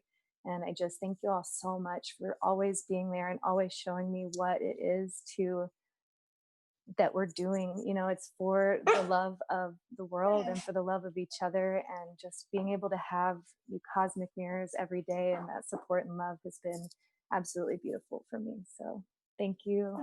Namaste. I love you all, and that's my story. Beautiful. Thank you, Kristen, so much for sharing. And apologies for just confirming. When you had your surgery, how long ago was that? It was actually 2 years ago, and it was funny because I remember before the surgery happened, it was like I didn't care if I died, to be honest with you. It was kind of like I was going through a lot of personal trauma. I had been in a really abusive relationship, and life was not so great for me. And so whenever I went in, it was like I really was okay with letting go. So being able to have that experience where I reconnected with my purpose and coming back into my body with a choice, and knowing that, like, every day I wake up is a choice to be here and a choice to go towards the path of enlightenment and love, has just been wonderful. So, but yeah, 2 years ago. Wow, so not that long ago at all things considered. That's very recent. And again, even you had your out of body experience, and that in itself is incredibly fascinating. Were you aware that out of body experiences were even a thing prior to that happening? Yeah, so I've always been a lucid dreamer and I do a lot of out of body work in my dream space. So it was definitely something I was aware of, but I didn't really fully understand what it was, I guess. Like, I understood the concept, but the actual feeling of detaching your soul from your body, I guess, is not really something you can just explain. So, kind of. Right. So again, going back to like that experience being a catalyst for your awakening, there's just like a moment when you're there and you're just like, this is happening. This is real. Like, this is my consciousness existing beyond my body. And yeah, like undeniably that you can't, once that happens to you, you can't unknow that. No one could tell you that you can't experience that. So Kristen, Yeah. again, I appreciate you sharing, and I know that your story is, again, everybody here, like, if you guys resonate with Kristen's story in particular, please feel free to let Kristen know in the chat, because as challenging as it is, like, the fact is, like, there are a lot of people whose spiritual awakenings will be as a result of NDEs. You know, it won't be the only thing, but undeniably, you know, like, it's an interesting thing. I'll talk more about it in a little bit, kind of like where these awakening triggers can kind of happen in different ways. Does anybody have any quick questions or comments for Kristen? And then we'll pass it over. I think we'll pass it to Lauren after. And I think there's a question okay, in the Silaman or Shannon, go ahead if you guys have some questions or comments for Kristen. Go ahead. I can't see the chat. Can somebody read it to me, please? Yeah, it said, did you see your guides, any of your guides, while you were in the spirit realm? Oh yes, absolutely. I had Jesus there with me. I had Archangel Michael there with me, and a few other of my family members that had passed over as well. It was like a whole room full of spirits. So, and it was great. It was kind of like I was just, at first I was like hanging out with my body, you know, watching what was going on because it was pretty cool. And then I kind of ascended a little bit, I guess, into like this group of spirits, and that was like a conversation pretty much happened. It was like, hey, you have your choice. Are you gonna, keep going down that path, or, join the next go around? So, but yes, absolutely. Wow, that's incredibly powerful, and again, huge thumbs up, Kristen, because you're definitely you're doing it, and that's where like it's not an experience that I've personally had, an NDE, but I can understand how, to a degree, how something like that makes every single day beyond it even more precious, even more magical. And now here you are, an ambassador for that message, and hopefully people don't need to experience that in order to be able to acknowledge it, witness it, and connect with it. So very, very fascinating. Kristen, I know you're probably your Wi-Fi and everything's probably limited, so if you need to jump off, any other closing notes or gratitude you'd like to express, and if you're jumping back on later, that's totally cool. But I assume you're probably going to be jumping off soon, and if so, give a closing remark or anything. Absolutely. Thank you, Brendon. I just want to say that for anybody, no matter where you're at on your spiritual path, just know that you are in the right place at this exact now moment. You have all the tools that you need to be growing and flourishing on your journey. So just be gentle and kind with yourself and with others on the process. And when you are meant to experience whatever it is that you are wishing to experience, it will happen. Just I think trust the process. we might have lost Kristen's audio there at the end. Kristen, if you're still there, if you're still talking, I don't know, the internet might be glitching out. Can you repeat the last 20 seconds? Can you hear me now? Is this better? Okay. Yeah, my internet's horrible. It's fine. We'll get it fixed next week. But just be gentle with yourself and trust in divine time, because everything will happen as it's supposed to. So that's pretty much all I was saying. That, and like, if you ever need help or guidance, just ask and be open to your intuition, and like learn to trust yourself, because that's a really important step. So thank you all so much for holding beautiful space. So much love for you all. I am going to jump off just because I know my internet's going to mess up the whole feed. So ow for when we end. And I love you all. Thank you for sharing beautiful space as always. Thank you again, Kristen. Awesome. So Kristen's going to be in the YouTube chat. She's not far away, but you can definitely connect with her at Pin Oak Rising on Instagram. And yeah, if you tune in and you're listening to this, please feel free to even just send Kristen a DM, and you can also find Kristen as well as any other team members here also in our team chat as well. So beautiful. All right, team, we're at about 10:30, so we're getting up to the 2-hour point.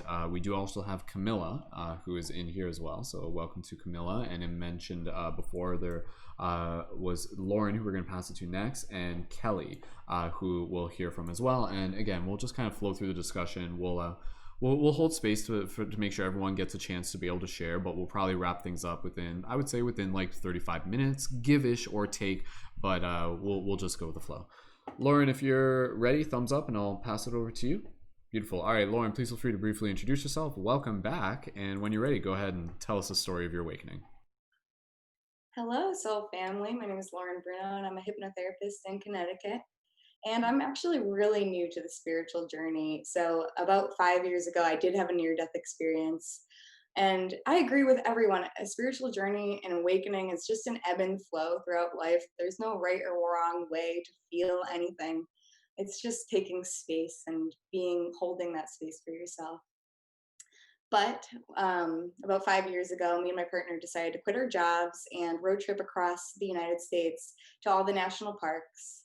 So we saved up and we decided to take off, and a tractor trailer, as I was driving, hit my car, spun me over on the highway and smashed me into a guardrail. And I could feel, just before this, I was an atheist, complete atheist, watched Zeitgeist and just felt like love was the only answer. Love was my religion. I just wanted to spread love, but really there could have been darkness after death. So we had this accident, and it was very near death. We were smushed, but we walked away okay, completely fine, just scratches. So we decided to keep going on this journey. But I had intense PTSD after the journey, car anxiety, just fears. And that's really what got me into meditation. So I went back to my job that I quit because they brought me back, and I worked at a company called Big Mouth Inc., we created and designed pool floats, all these novelty toys. And, you know, we worked with China, and I kind of felt a little bad about that, you know, mass production. It was always a fun job. We had a great team. We supported each other. But just the fact that I worked with mass production, I felt like this inkling, something I just didn't want to support, really, just, you know, consumption of things. I'm mostly a minimalist myself. So I just started meditating when I got back from our road trip, and just meditating every day. My mom gave me this like 5-minute journal, and it helped my PTSD with the driving. And I would just go out during lunch every day at work and just sit in the woods and meditate. And it helped my anxiety. My boss was like, I don't know what you smoked on that road trip, but you're handling all this crazy stuff way better. You're way less, you know, just able to handle things a little bit easier, a little bit, you know, more taking space. And then I felt the separation of consciousness from body. And that's what really spun, you know, my real feelings towards what meditation is, what our bodies are, what our minds are, and our separation of consciousness from body. So that's what meditation really did to me, is help me understand and physically feel the separation of consciousness. So as I would just tell everyone about like how amazing meditation is, my family, my friends, because no one around me really does it at all. You know, no one's really in the spiritual realm. So that's why it's so great to meet all of you and have just these discussions and just listen to your stories. It's so fascinating. And so then someone gave me a book, Many Lives, Many Masters. And I'm sure a lot of you have heard of it. So I started reading that, and then I read Journey of Souls. And I started getting fascinated by past lives and death. I've always been fascinated by death. So that near-death experience kind of set me off. And I decided to get my degree in hypnotherapy and really be a past life regression therapist. I love working with people doing that. So if anyone's interested, please feel free to reach out to me about past life regression. It is very fascinating and helps release so much trauma, so much cell memory trauma. But I would love to just learn more about what you guys have to say about your awakenings. So that's what got me into kind of the past life regressions and feeling, you know, my kind of closeness to death, feeling this closeness to death during my spiritual awakening. And it's funny because someone shared in the numerology chat on leading members, to find your moon sign. I think it was JK Ice, find your moon sign, and mine is 13, and it's very close related to death. I'm a Scorpio. My birthday's near Halloween, so I always felt this closeness to death. And now becoming hypnotherapist and learning from you guys, learning your spiritual journeys, it's really helping me to elevate these capabilities and just kind of harness them more and learn from you. So that's my spiritual awakening, and I'm still going through it and learning and growing. But there's definitely a lot of things that come along the way. But that's my story. Thanks for letting me share my space.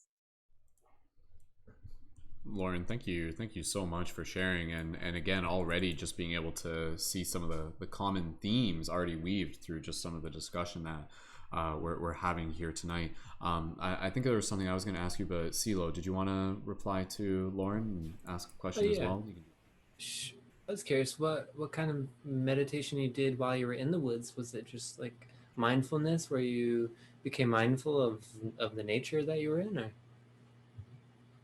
Yeah, it was actually just it would work my way up. So I would start at 1 minute, and I would do different practices, like just breathing in lightness and breathing out darkness. Those visualization ones really helped me a lot. And then I would do body scans. Body scans are really relaxing and help me kind of release my physical energy. And I would work my way up from 1 minute to 5 minutes to 20 minutes. And now I meditate 25 minutes every morning. It's my morning routine. I need to do it. I love chakra meditations. Those are amazing. And so many different tools in the toolbox for meditations that you can just try out and diverge in. Thank you, Lauren. Thank you, Suleiman, again for that response. And yeah, Lauren, like, do you feel that doing the meditation also helped you kind of connect to your own personal relationship with oneness? Like, what was the feelings that were new to you when you started doing meditation? Because I mean, I'm sure for some of us, there's kind of like this egoic story within our mind where we're just like, what, like meditation can't be that good. All you're doing there is sitting there doing nothing. That's hardly worth my time. Like, convince me, show me what I get out of this, right? Like, what was it that kind of convinced you that meditation was worth your time? What was that feeling, and how that associated to your awakening? I could definitely physically feel a lessening of my anxiety. And then I got into the neuroscience, like I think you mentioned. I got into how it actually physically changes your brain, the quantum physics part of it. I'm very logical, but I'm also abstract, which is what hypnotherapy deals with, is the logical and abstract mind, and us kind of balancing that, harnessing that energy. And I think meditation really helped me through this whole pandemic.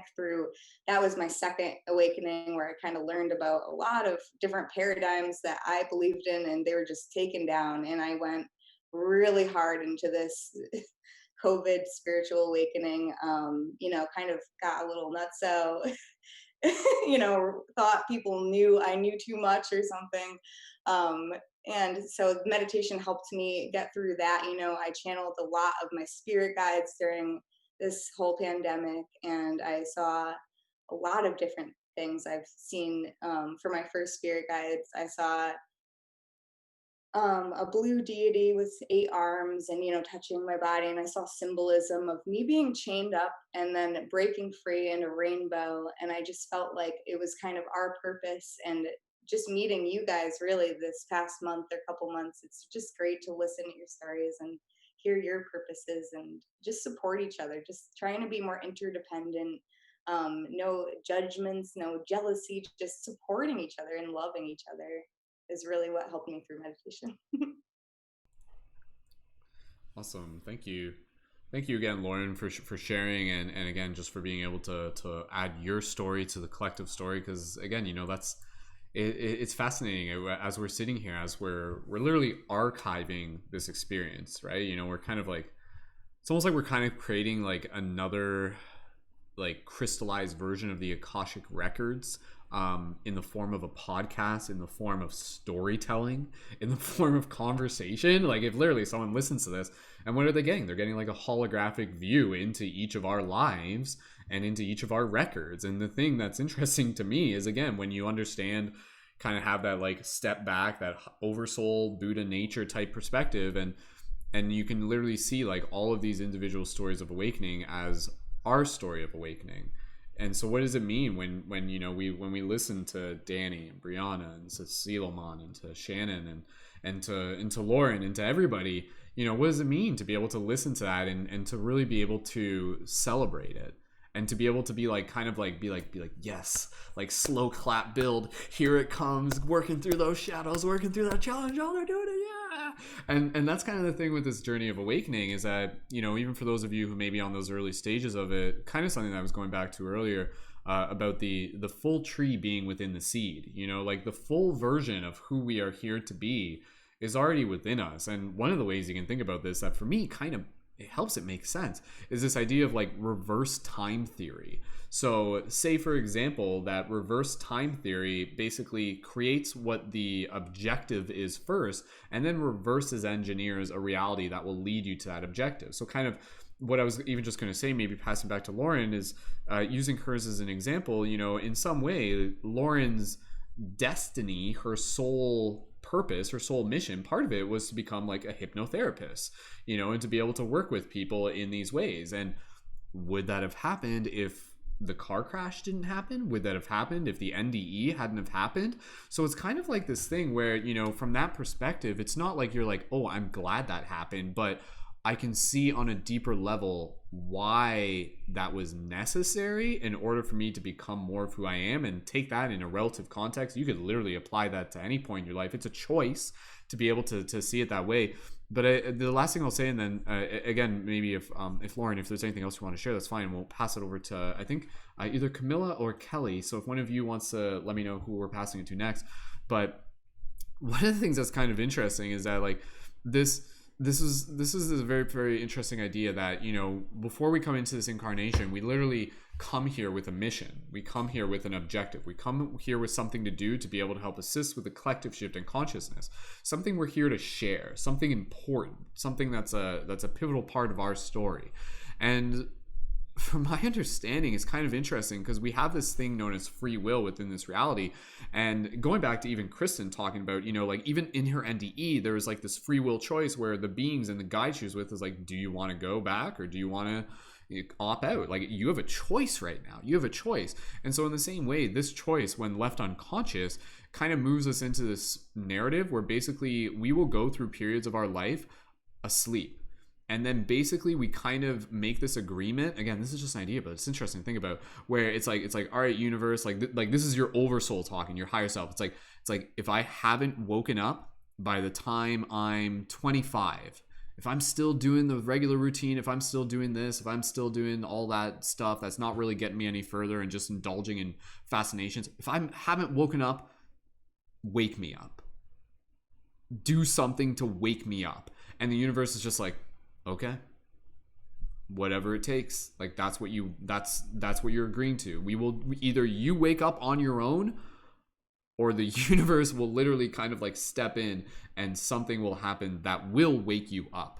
And again, in a lot of cases, this is quite common the case with NDEs, where you'll see this. People are literally, their course trajectory is in one current direction, and it may be leading them towards, you know, just like ongoing, just like, you know, just kind of greed and egotistic possessions and things like that. And then, you know, say for example, it could, this I swear, this either the story's happened 100 times or I read it somewhere.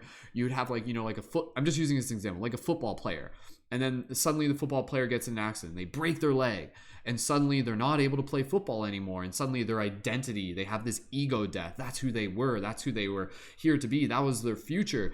And yet, lo and behold, by slowing down and by causing them to go inwards, they discover something more about themselves. And lo and behold, synchronistically, the nurse who works at the hospital ends up becoming their wife, or something like that, right? Like all of these things that kind of like lead from one thing to the other to the other. We see this time and time again. So that's where I think even moving forward, knowing that this pattern still kind of repeats itself, our mission is to be able to kind of stay on our dharma, stay on our path towards our ongoing best version of ourselves consciously. And then when we're doing that, the universe will continue to support it. But there will be times where if we feel like we're kind of going off of that path, something will bring us back to it. And this is where it's, for some people, you would know what I'm talking about, where it's like, yeah, you know, I kind of fell out of spirituality for like 5 years there, but then something happened and it brought me back. Something triggered and it brought me back. And again, that's kind of the universe doing what it can to bring itself back. So the journey of awakening is one that is supported by the karmic energies of the universe. So either we consciously awake, or the universe will kind of bring in an extra equation that will help assist us in moving on to that path that will lead us to more of our awakening. If that resonates with you guys, drop an 1111 in the chat. I hope that just kind of continues to build the picture of what we're creating here together and the dynamics of our shared stories. Lauren, I'm not sure if there was a response based on some stuff that I said earlier, but I'll pass it over to you. And even if there's just any closing other words that you want to be able to share, go ahead, Lauren, if you feel called. I think that's about it for me, but thank you for letting me take that time. Awesome. All right. And thank you again for sharing. Beautiful. All right. Okay. So with that said, team, just checking in. Am I going to Kelly next? Is that confirming that? Okay, perfect. So Kelly, we'll pass over to you. Kelly, thank you so much for joining and for being back once again. Please feel free to briefly introduce yourself. And again, for just going back 2 steps, for everybody who's on air, if you guys haven't yet, post your links in the Zoom chat. That way, so I can include your links in the show notes, or post them right to the YouTube chat yourself, or do both. Do both. And with that said, we'll pass it over to Kelly. Kelly, when you're ready, please feel free to introduce yourself and tell us the story of your awakening. Hi, everyone. Thank you so much, Mystic Spider-Man, for having me on. I really, really appreciate it. So my journey started not knowingly when I was a child, and it turned to be when I was about 6 years old. I would have precognition, where I would be able to essentially, I would have dreams, and then I would wake up out of the dream, sleepwalk, and I would come into what actually was happening. And it wasn't until I was a lot older that I realized what that actually was. That being said, I was about 16, and that's when my life started to change a lot. I went through a lot of traumas as a child, and things shifted. And as I grew older, I learned that defense mechanisms, because being a very empathic human being and also being adopted, that a lot of the things that I had to learn how to relate to people and everything. And I had a lot of defense mechanisms. It wasn't until I turned 26 years old and when I actually had I died, that I came to a new realization of myself. And that was one that really shifted my reality and who I am as a human being. At that age, I essentially had 2 minutes approximately where I was gone. And through that process, I went to a place where I felt very much at peace. I felt where I was surrounded by love. And through that process, I had a connection with these beings that told me that it was family. And I had to go, and I left knowing that it was essentially my choice to come back, because I could see it felt like I knew that I needed to come back. And when I did, it wasn't right then, but it was months after that my whole life shifted. And that's where my spirituality came into play. A lot of different things happened. I was homeless. I had starseed activations where I had essentially guides that came to me that were really genuinely there for me through very, very difficult situations in my life, that if I hadn't had them, I don't know what would have happened. My whole awakening happened through the internet.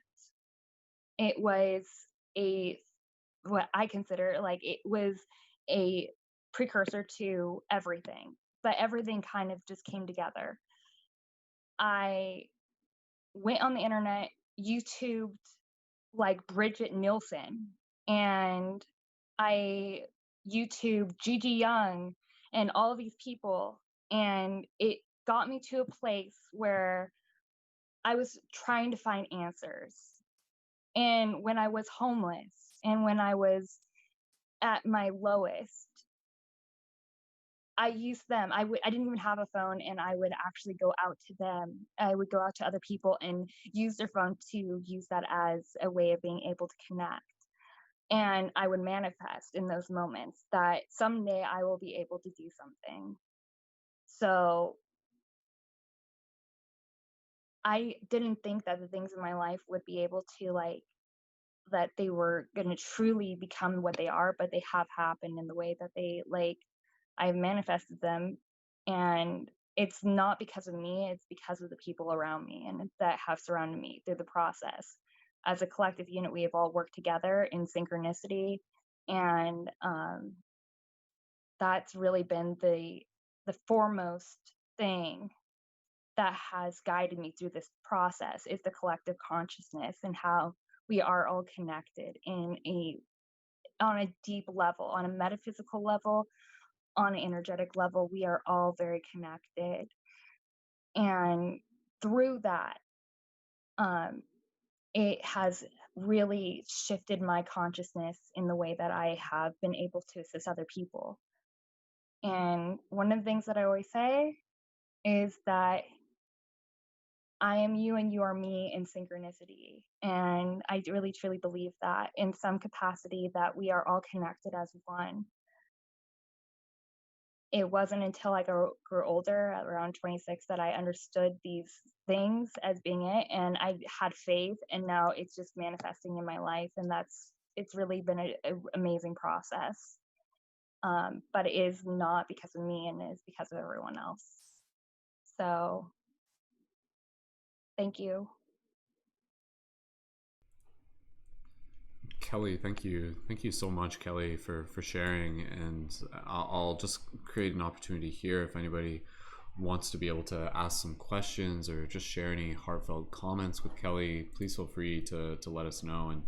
And definitely, again, you know, just some big themes there, just like the idea of just like the importance of finding others, the importance of finding like-minded people, the importance of finding connection and community. And I think that's an important thing, is that, you know, for a lot of us right now, for those of us particularly on this broadcast, you know, our team of conscious media creators, when you hear stories of Kelly talking about how, you know, Googling people like Bridget Nielsen and Gigi Young and everything like that made a difference. And now here we are creating content that is making a difference for other people. And it's quite fascinating to know that, you know, we're literally a part of somebody else's story of spiritual awakening right now.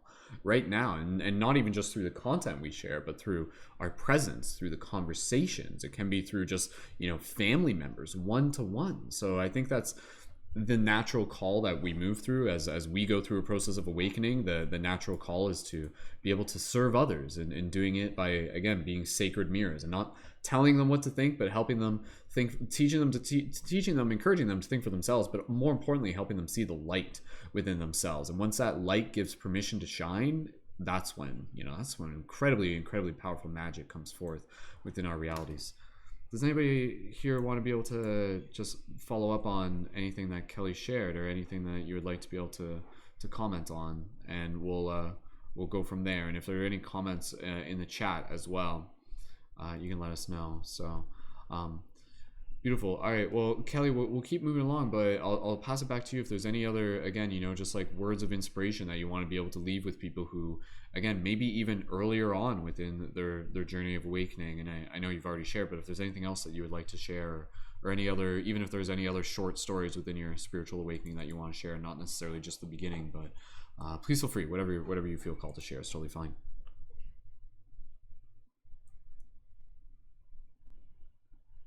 Thank you. I really appreciate it. And yeah, one of the things that I can just say, that the spiritual path for me has, like, it hasn't been the easiest path. It hasn't been necessarily the easiest, but it has been the most beautiful. And what I know from this path is that it is going to connect us in ways that we could never know. And we had to go through these hardships, as like we went through the hardships of going through the spiritual awakening and the process that we did, in order for us to be the teachers and the people to essentially unite the collective consciousness here on earth today, that had to go through now the hardships that we're going through right now.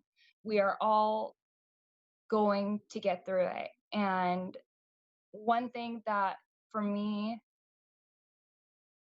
I just really appreciate the fact that we have now this ability to be able to connect. And through our experiences, through our ability to be able to connect, we are going to be able to make the shifts that are needed to be. And that's the most important thing.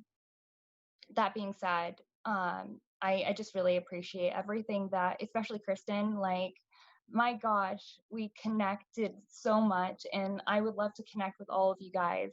And thank you so much for having the opportunity for me to be on. Thank you as well, Kelly, for sharing and for being a part of this discussion today. Wonderful. Awesome. All right, team. Well, we'll keep moving things along, and then we'll just kind of make room for any popcorn style discussion. I'm not too concerned about the time, but I know we still have Camila, and then after that may be the last person, but we'll go around a little bit more after that. And I know some of you are waiting for me to talk about my UFO story. You guys want to hear about my UFO story? Does anybody else have any UFO stories within their awakening? I'd love to be able to hear a couple more thoughts on that as well. We'll get Kelly. Did you want to jump in with something real quick before we pass it over to Camila? Sure, why not? I was trying to keep it short and sweet because I know you're running out of time. All right, yeah, my UFO story. Okay, if you want my UFO stories, okay.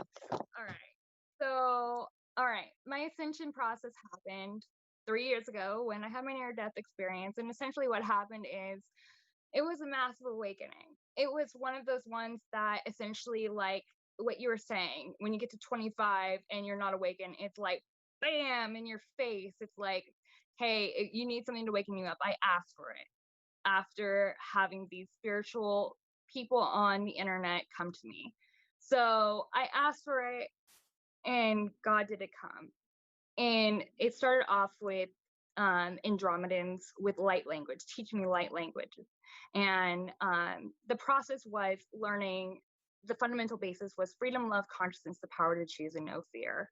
That is a core value system that I've learned from my extraterrestrial guides. And that being said, it has made me have a perspective. It switched my perspective in my mind for being one that was not necessarily atheist, but it was a universal perspective, but of like energy cannot be created or destroyed, to that of we're all connected.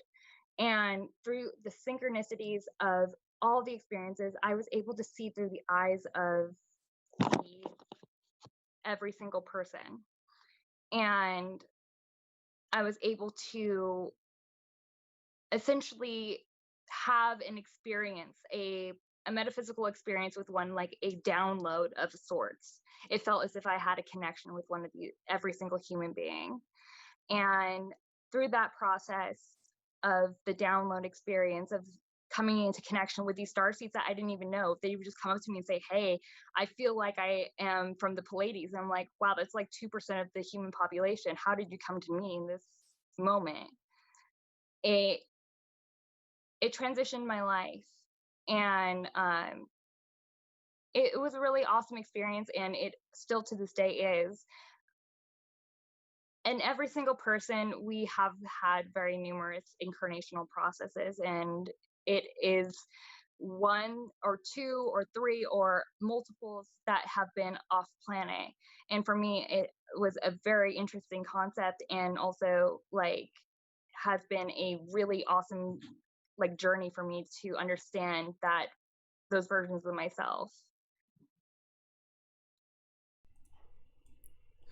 And again, you know, even just talking about that, we're barely just like scratching the surface, right? And I think that's like kind of like the thing is that, you know, with what Kelly's talking about, like this kind of awakening to more of our multi-dimensional heritage, our galactic heritage, like kind of what I was saying, you know, the stories of our awakening, we're still in the midst of them. This year is such a pivotal year for our story of awakening, and that will segue into my UFO stuff for a little bit later. But yeah, understanding that, you know, like the awakening process, it involves awakening on a personal level, it involves awakening on an egoic level, it involves awakening within our relationship to death, within our relationship to our friends, our family. And now as we're moving into the future, that spiritual awakening is going to begin kind of opening up more into our multi-dimensional galactic star family awareness. Theoretically, for some of us that will kind of be the direction that we're going to be moving more towards within the ongoing stories of our awakening. So Kelly, I really appreciate you sharing that, and again, I'm sure there's a lot of people more so than ever who are going to be resonating with that story as well. So beautiful. All right, we'll get ready. Kelly, is that cool if we pass it over to Camila then? And we'll do that. And again, for everybody here, make sure you guys are connected with Kelly. You can find Kelly on TikTok as well as on Instagram at Kelly the Lamb. So be sure to check out Kelly, and I'll post the link into the show notes again with everybody else here. Camila, when you are ready, we will pass over to you. Welcome, and thank you so much for joining us again. Please feel free to briefly introduce yourself. And when you're ready, go ahead and tell us the story of your awakening. Hi, I'm so glad I made it.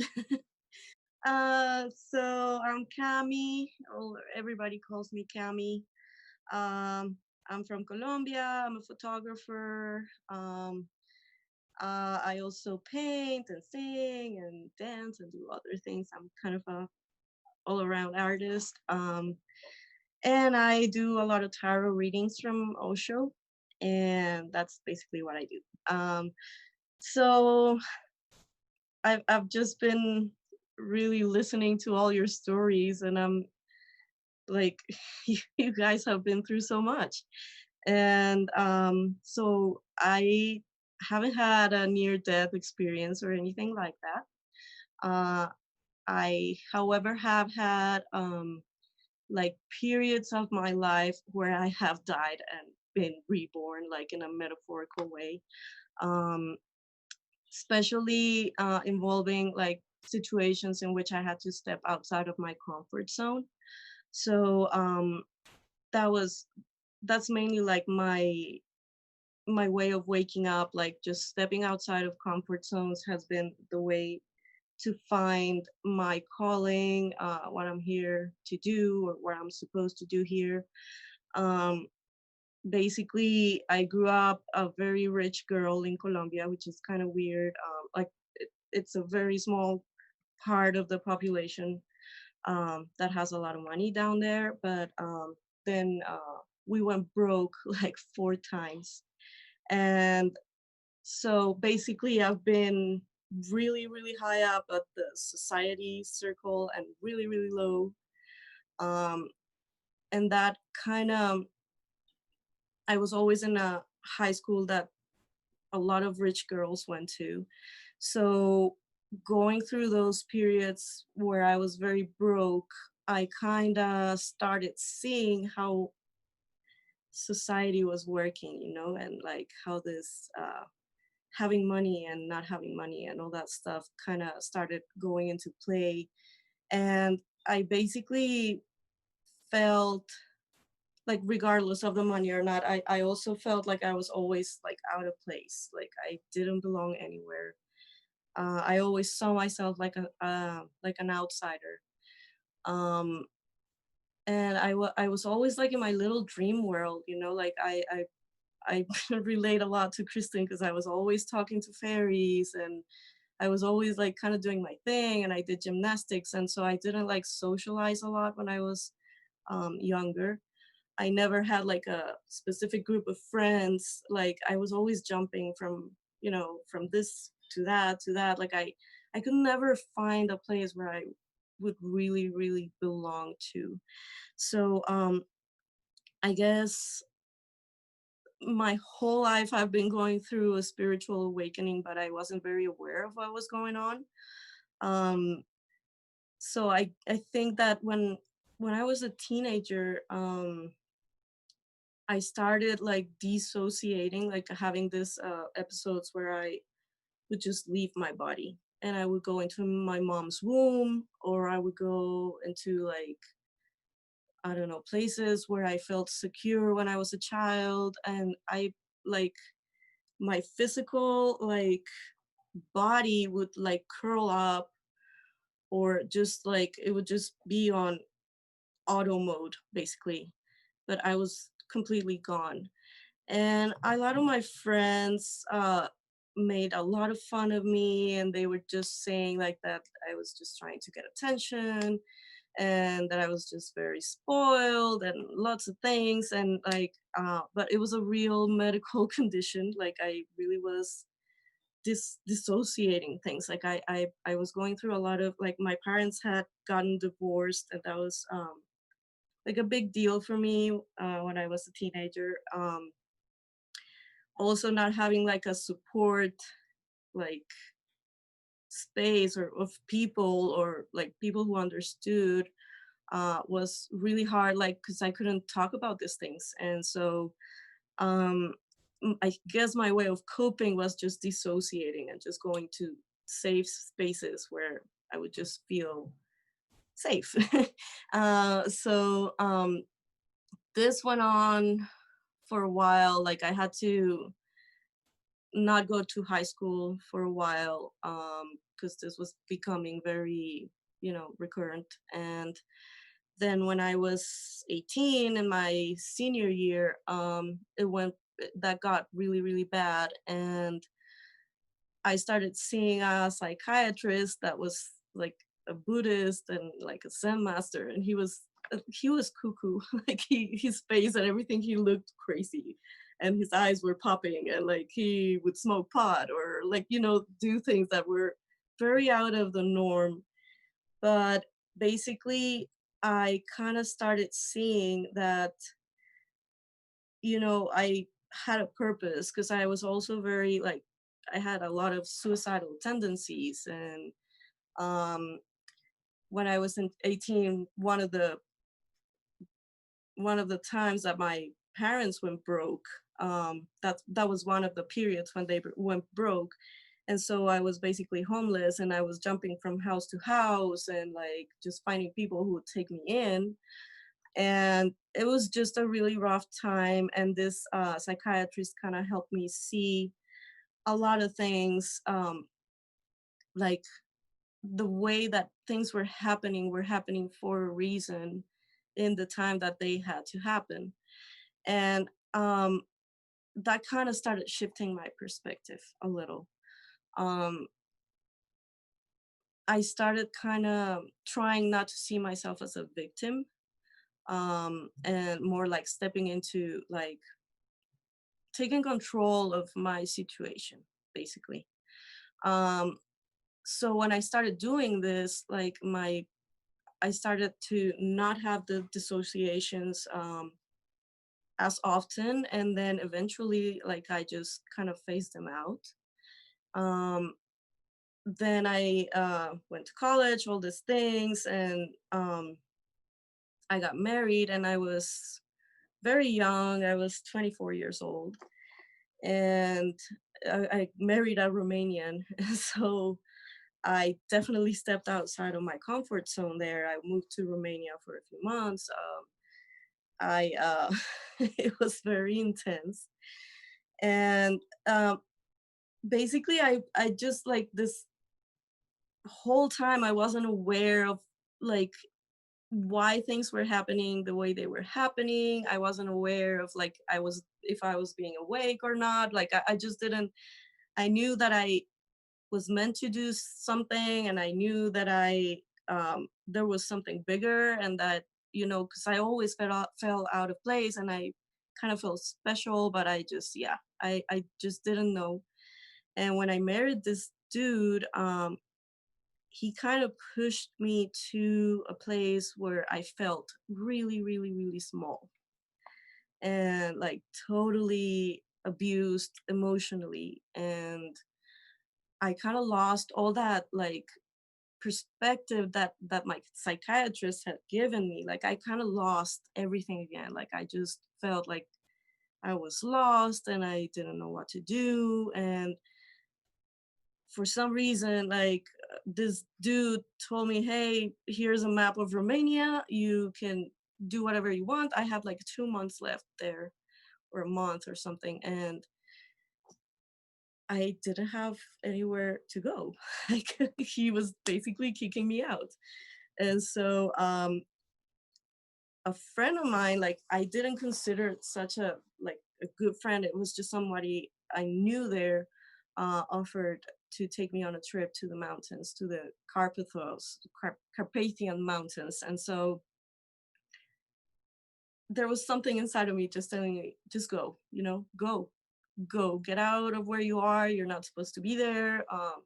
And so I just kind of followed my intuition, and I started trusting more like that little voice. And I actually got sick.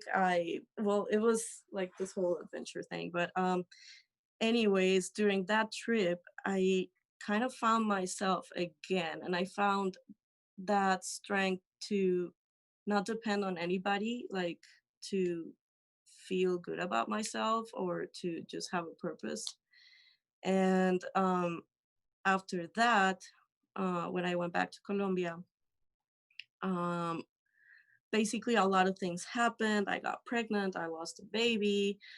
Like a lot of things started testing me, and also these ups and downs with, money and situations where we were like really, really, really broke. And I was in a very negative space. Like I was just in a very negative cloud. And like every solution I would see just like the obstacles, and what was going to go wrong and why I couldn't do it.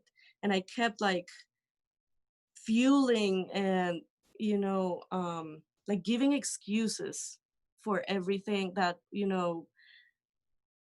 that was wrong, and I just kept like feeding into that and just not stepping or confronting things face on. And so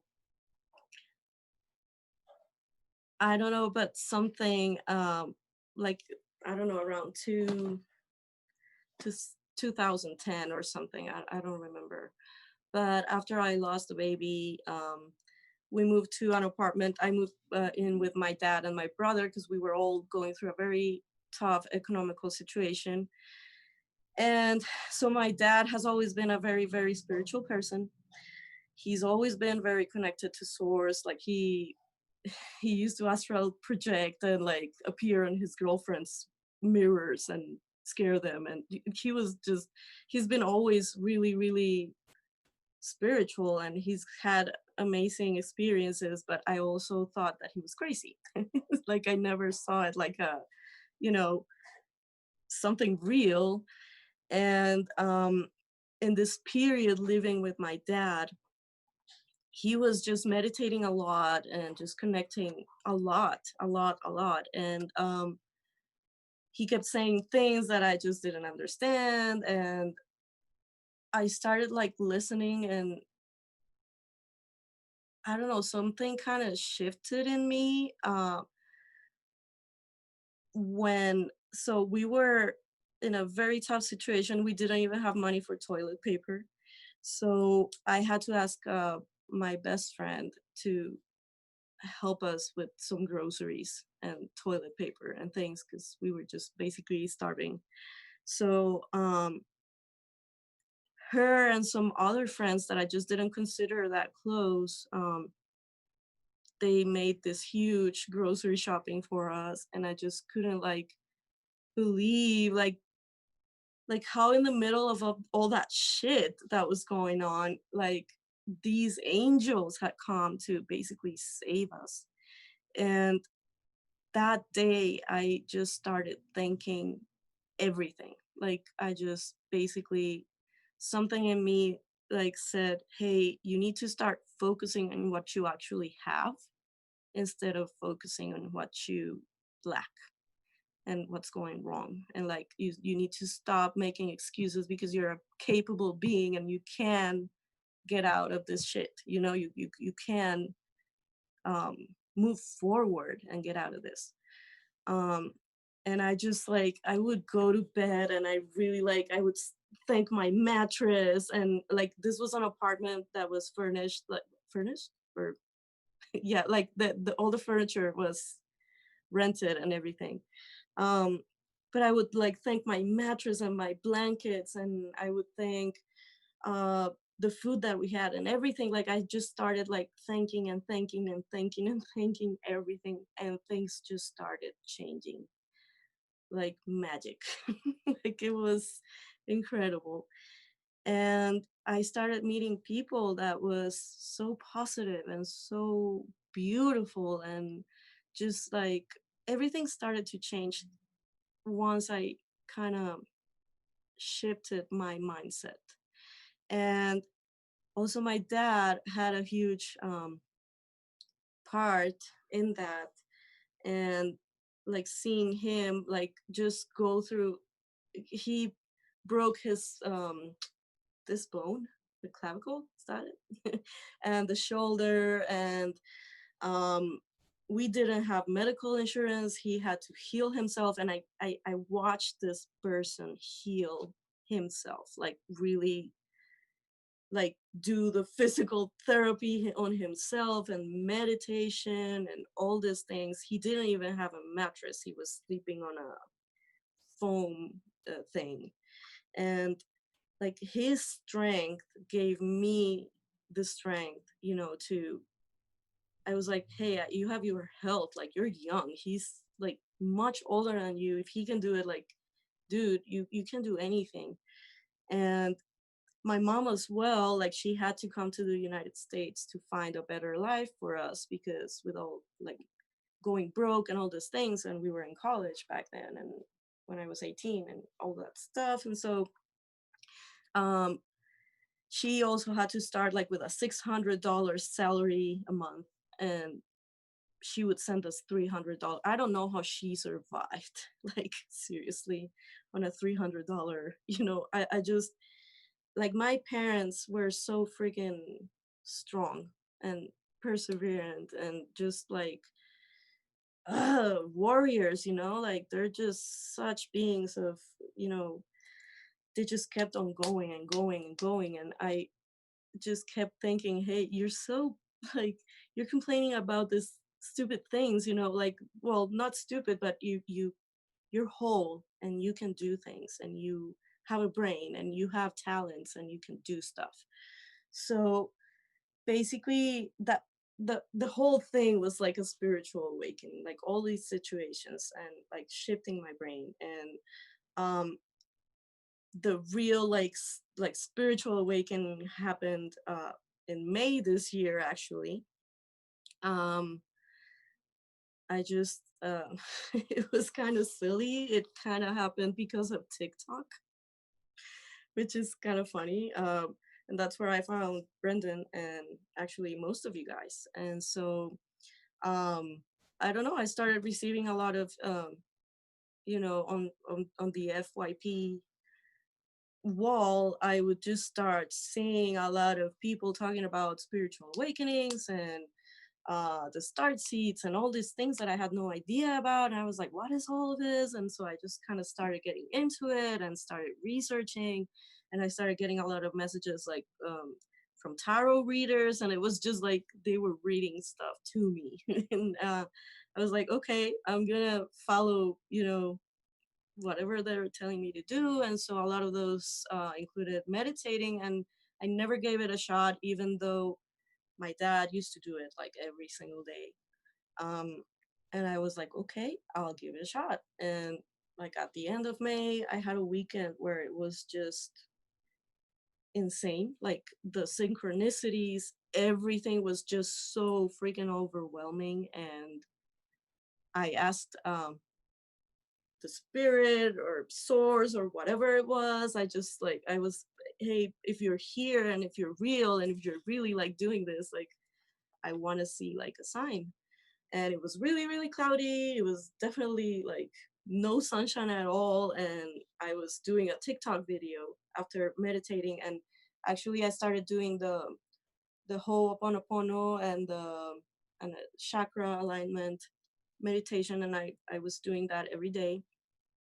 And after I did that, I started doing a video for TikTok, and this ray of light came down on me. Like it was just, I don't know how to explain it, but it was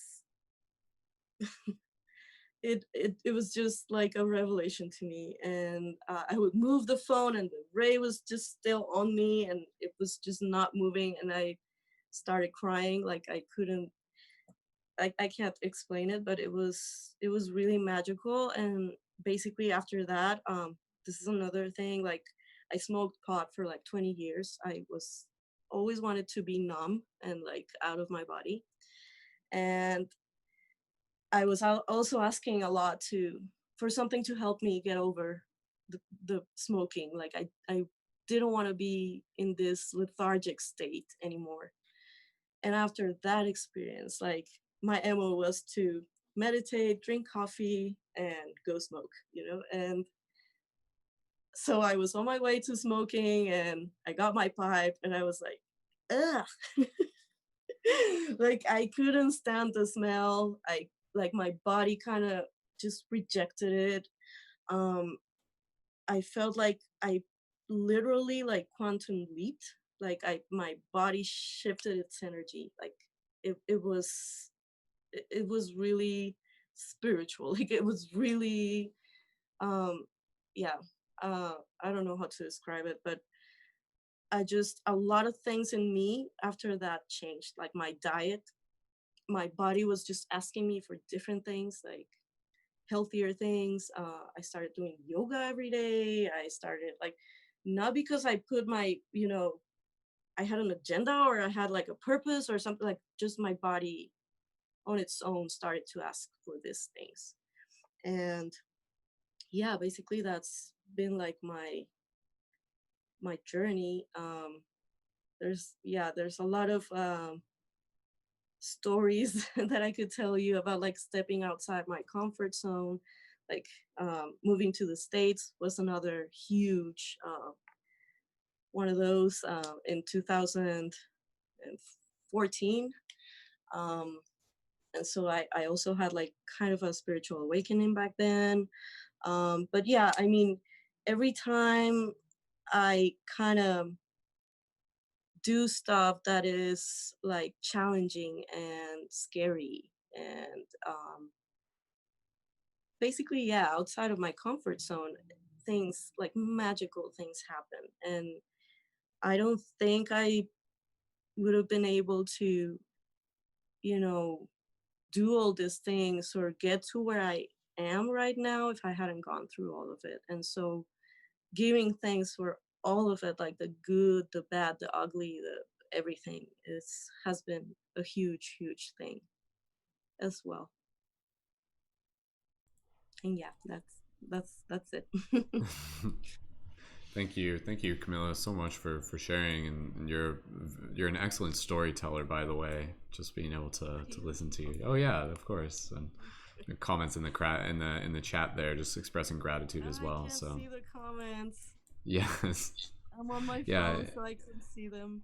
and again, absolutely, again, just part of the reason for doing this podcast, for doing this discussion tonight, like again, even for those of you who are listening, like this is about building relationships between ourselves as community members, as family. And I think when we understand where we have come from, it helps us deepen the appreciation we have for who we see the person as. Because imagine if you literally could look at someone and see their story of awakening just by looking at them. How would that change how you see them? You'd surely empathize on a deeper level, and you would celebrate who they are today. So always remember that the people who you're looking at, before you judge them, just know that every single person has this incredibly unique and powerful hero's journey. And again, like that's what I feel it is. Every single one of us is going through this personal hero's journey. And again, with Camila sharing that in her circumstance, a lot of that journey,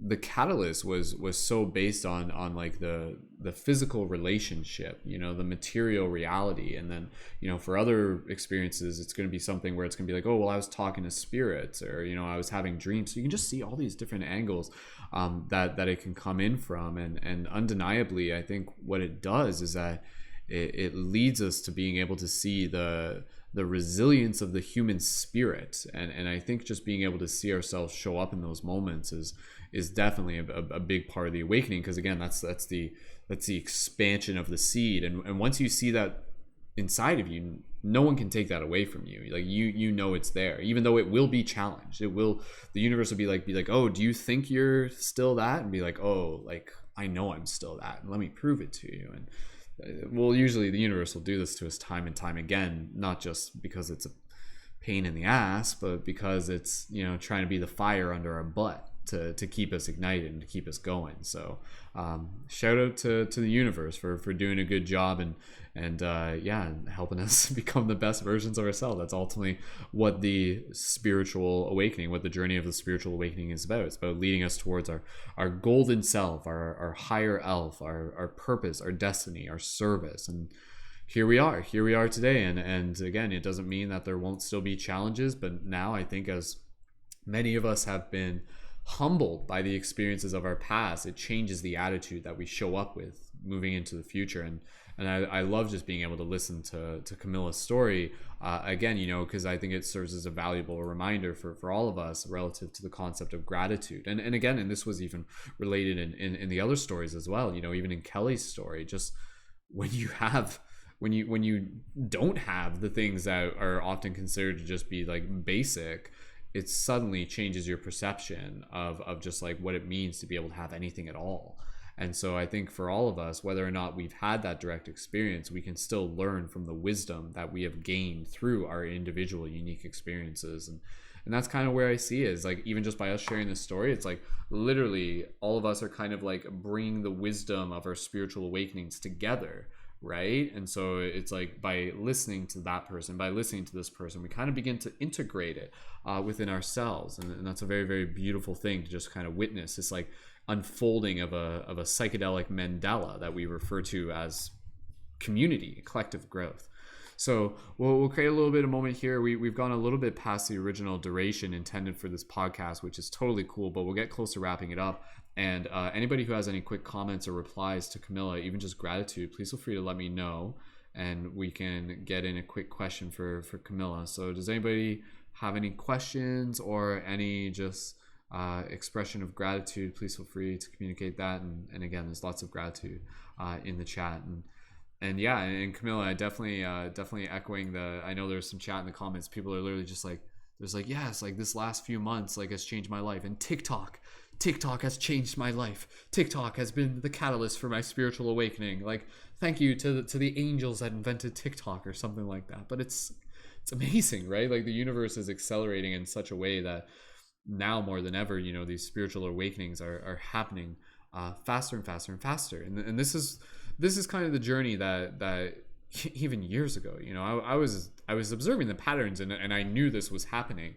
And it's fascinating to see it now where, you know, for some of us, that period of kind of being, you know, sleepwalking to being awake, for some of us, this was something that kind of slowly happened over the course of, you know, years, literally years. But now there are people who are literally going through almost like a holographic version of that entire experience within like a month. Like literally, you know, like within a month, it's like just all of this stuff processing and all this shadow rising to the surface and all of these new ideas and everything. And so again, I remind each and every single one of us that these lessons are coming to us every single day. And one of the best things that we can do is make sure that we're showing up consciously and to be able to integrate and to embody them and to be able to bring it into practice. And sometimes that practice is as simple as having discussion and having conversation and sharing our experiences. So for everybody here, I encourage you to look back, you know, on the last month, in the last week, what have been some events within your life that you have learned from, that you have continued to grow from, and how have those events continued to awaken you to more of who you are? And that's exactly what we're here to do, hold space and help each other continue to awaken. So, and as we awaken, we continue to rise into our power as dreamers within this dream, helping make the world a better place, and again, being sparks and catalysts for other people to be able to see that light, see that consciousness, see that multidimensional existence, see that wisdom within the heart, and to be able to connect with that themselves simply by us giving permission and holding space for it. So more people have gone through a spiritual awakening in the past half year than probably like the duration of the past 5 years in total, like literally within that amount of period. So for those of you who are new to waking up, again, if you're still in the YouTube chat, drop a 333 in the chat. Let us know, you know, like what is your story of your spiritual awakening been, even if it's literally just been within a short period of time. So beautiful. All right, with that said, I just want to be able to check again. Does anybody else have any quick comments related to Camila's story that they want to share? And I'll share just a couple. I'll just wrap it up with the UFO story, and then we'll pretty much conclude it there. They're just like, okay, I've been waiting for this. So again, I'm going to share this as a quick story. There will be a longer version of this. I've literally filmed it for YouTube. I'm just in the process of editing it. That will, you know, include a lot more information. So going back to a couple other stages of big spiritual moments within my awakening, I would just say, kind of like summarizing and leading up to this, community has undeniably been a huge part of my spiritual awakening, has been the experience of learning through others. And that's kind of been the thing, is that, you know, for me, when I started the Paradigm Shift Project and when I started bringing other people together, I brought it together knowing that it was actually going to accelerate my growth simply by being in the presence of others and listening to those stories and sharing those knowledge and sharing that wisdom. And so I just wanted to be able to mention that for me, finding other people and having community and having conversation was a huge accelerator within my spiritual journey. And that's why it's continued to be a part of my journey ever since I started doing this, again, you know, like 11 years ago, 10 years ago. And so I just encourage people to make sure that you keep connecting with community, keep coming back to these podcasts, like check in once a week. That in itself is incredibly powerful. Flash forward a couple more years, definitely had some very potent psychedelic experiences, but one of my most potent spiritual parts, one of the big parts within my spiritual awakening was my experience with DMT. And this was back in 2009. And we talked about this literally in the past podcast, so I'm not going to get into full detail. But long story short, that was in 2009, and there were some powerful synchronicities leading up to it. Basically, it happened with me being out in Vancouver for a work placement doing videography work. And just that whole journey of going to the West Coast was very symbolic, very much like this, like, you know, my soul was on a mission. And I didn't really know what was fully there, but even then I was already starting to get into yoga, into meditation, and it was my first time kind of being out there on my own and just kind of having my own space and having this complete freedom. And one of the things that I began doing was I began going into bookstores, and I began synchronistically finding all of these like very peculiar books about like UFOs and parapsychology, and you know, books about like Carlos Castaneda, and books about just the metaphysical nature of reality. And these are like books like written in the 70s and stuff, right? So I'm like, dude, this is nothing new. Like this has been around for a while. And so I was basically telling consciousness, hey, I'm interested. I want to learn more.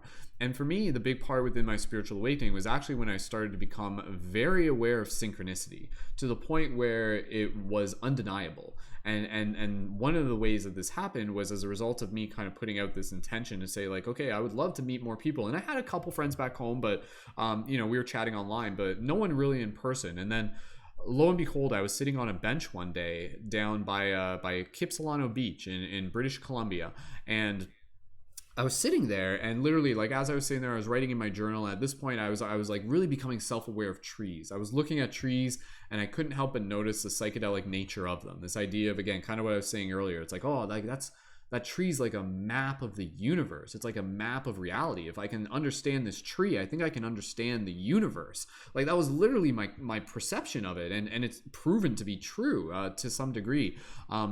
And a lot of that knowledge was just coming out of that. And so I was sitting on a bench, and then there was this one girl, and she walked past me, and even when she walked past me, I noticed her the first time, and it was because she stood out. Like whether it was just me connecting with her energy or it was just her aesthetic, but you know, she kind of looked like a hippie, so to speak, in a very cliche kind of sense. And then she kind of came back, and she walked back to me, and she came up to me, and she saw me sitting on this bench, and you could tell, like, even at that point, she was already on that level. She's like, like this, like we're connecting on a wavelength here. It was almost very telepathic. And she said to me, literally, the first thing she said to me, she says, hey, can I ask you a question? I'm like, sure, yeah, what's up? And she's like, do you want to help change the world? And I was like, yo, that's like exactly the type of question I want to hear. Like, that's like the biggest question you could ask. Heck yes, like absolutely, 100%. That's what I'm here to do. And really, even just then, you know, knowing that at that point I was already kind of on this mission. I had already started Paradigm Shift prior to, as just like a concept. It was like a media project at that time. I hadn't even started the meetings, but I was already like, okay, like I'm feeling the call. Like I want to, when I go back to school, I want to like start a club, and I want to make it official, and I want to do all that. But at that point, her saying that opened up this ongoing relationship that happened over the course of the next week, where I ended up hanging out with her and her boyfriend, and even that day we like hung out, and we were like sitting on trampolines looking up at the stars, talking about consciousness. And this was like the first time that I had really had this degree of conversation. And I say that to remind each other that, you know, you never know how deep your conversation may be for someone else who's never had a chance to be able to talk about this stuff. So always remind yourself that even though it might be kind of normal to you at this point, there might be other people that are just like edging to be able to talk about, you know, like the law of attraction and dreams and all of these things. So you become a catalyst for their awakening as you continue to show up. And so what ended up happening is that as I was continuing to make conversation with this girl, you know, I'm like, okay, there are other people out there. Like this is like, it was like I was glimpsing into the future, you know, like where are the rest of us? There's got to be more of us, right? And lo and behold, meeting her actually ended up connecting me with another fellow. And this fellow I got along with, and he's actually still a part of my journey as well. And meeting him was no coincidence by any means. And so at this point, the synchronicities were just off the chart. And I'm like, okay, like the universe is like conspiring something. It's moving me towards something. Like I could feel it. I could feel this gravity. It was undeniable, even though it was intuitive. And then lo and behold, meeting them, actually, like the person who I connected with, the friend of the friend, he was actually like offered to be able to share DMT with me. And I was like, I'm like seriously, like whoa, like even in that moment, I'm like whoa, like this is it's not every day that DMT just walks up to you and says, hey, do you want to hang out? And so again, you know, like, because it's like the DMT almost has like an identity in itself, you know, like it in itself was being carried by him to meet me. And so again, DMT, for those of you aren't familiar, is a psychedelic substance, which again, I'm not encouraging you to do, but I encourage you to do research about it. And if there's discussions to be had, absolutely. And you basically, you smoke it, and it's incredibly, it's like, takes you to like a you know, like a 10-gram mushroom experience, like literally like almost like in an instant, viscerally opens up your third eye. And so I knew about DMT because I was already listening to Terrence McKenna and Alan Watts, and they had talked about it, and so it was on my radar, and the intention was there, and so here I was, and this was back in 2009, right? Like this is like, DMT is not a common thing, and yet even back then, you know, it was already kind of like this, it existed, it was out there, but it found me. And so the last day before I left Vancouver to fly home, I actually ended up sitting on a beach with these two new friends. And I didn't fully click this together till afterwards, but we were actually hanging out under a pine cone tree. And so hanging out under the pine cone tree ended up being incredibly symbolic. And I actually ended up taking home one of those pine cones. And one of those pine cones actually is the pine cone that you see in the Journey to Lucidity movies. So I know some of you haven't seen those movies yet, but those are documentaries I've made at transformational festivals. You see me carrying around this pine cone. That's a part of the story. That pine cone links back to my first DMT experience. So anyways, long psychedelic story short, I smoked DMT while working with Syrian Rue, which basically is an MAOI, a monoamino acid inhibitor, which makes the process of DMT being broken down in the brain not happen as fast, so the experience actually lasted longer. Normally it would be like 5 minutes. Now it kind of lasted for like a 5-minute peak, and then 30 minutes where I was actually able to kind of like be in that space, and I could like walk around the beach and stuff.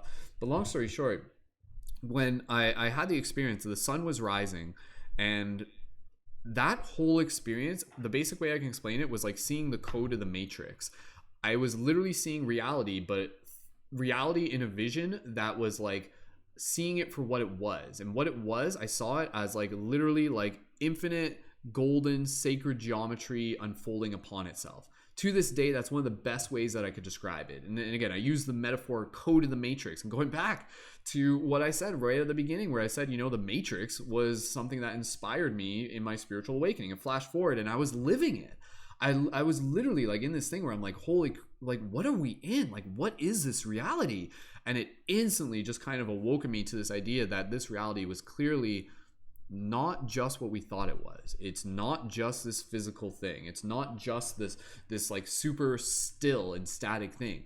What we are in is literally this ocean of energy. It's this pulsating life force. It is consciousness. And in that moment, it was incredibly obvious to me that I was more than a spiritual being, that I was more than a physical being, that I was this like being of light, that I literally was this being of light. And it felt like coming home. And this experience, even though I didn't fully know what it was until it happened. I didn't know how to anticipate it, but once I was there, I was like, oh, this like feels so familiar. And for me, that whole experience and being able to walk on the beach, and I actually have audio recording of me doing this whole experience. The whole experience is based on audio. Like, this is before you could film things with your phone, right? But so I recorded on this super crappy MP3 player. That still exists. I've been waiting to be able to release that because I want to release it to my Patreon supporters, and it might be the right time pretty soon. But I just have to be mindful of the identities of the other people involved and get their consent and everything. But when I had that experience, it undeniably changed my life. I couldn't unsee it. I couldn't unexperience it. And I brought that experience home with me with the knowing that this was something that other people were going to awaken to over time in different ways and connect to it in different modalities. I wasn't expecting everyone to do DMT, but I knew that this wisdom and this knowledge was inside of us, and I knew that it was intimately connected. So I committed myself to learning more and to finding others and to creating space and to helping hold up helping hold up a mirror for them to be able to see that psychedelic magic within themselves without even doing psychedelics, just by being, again, you know, like the best leader and the best space holder and the best content creator that I could be.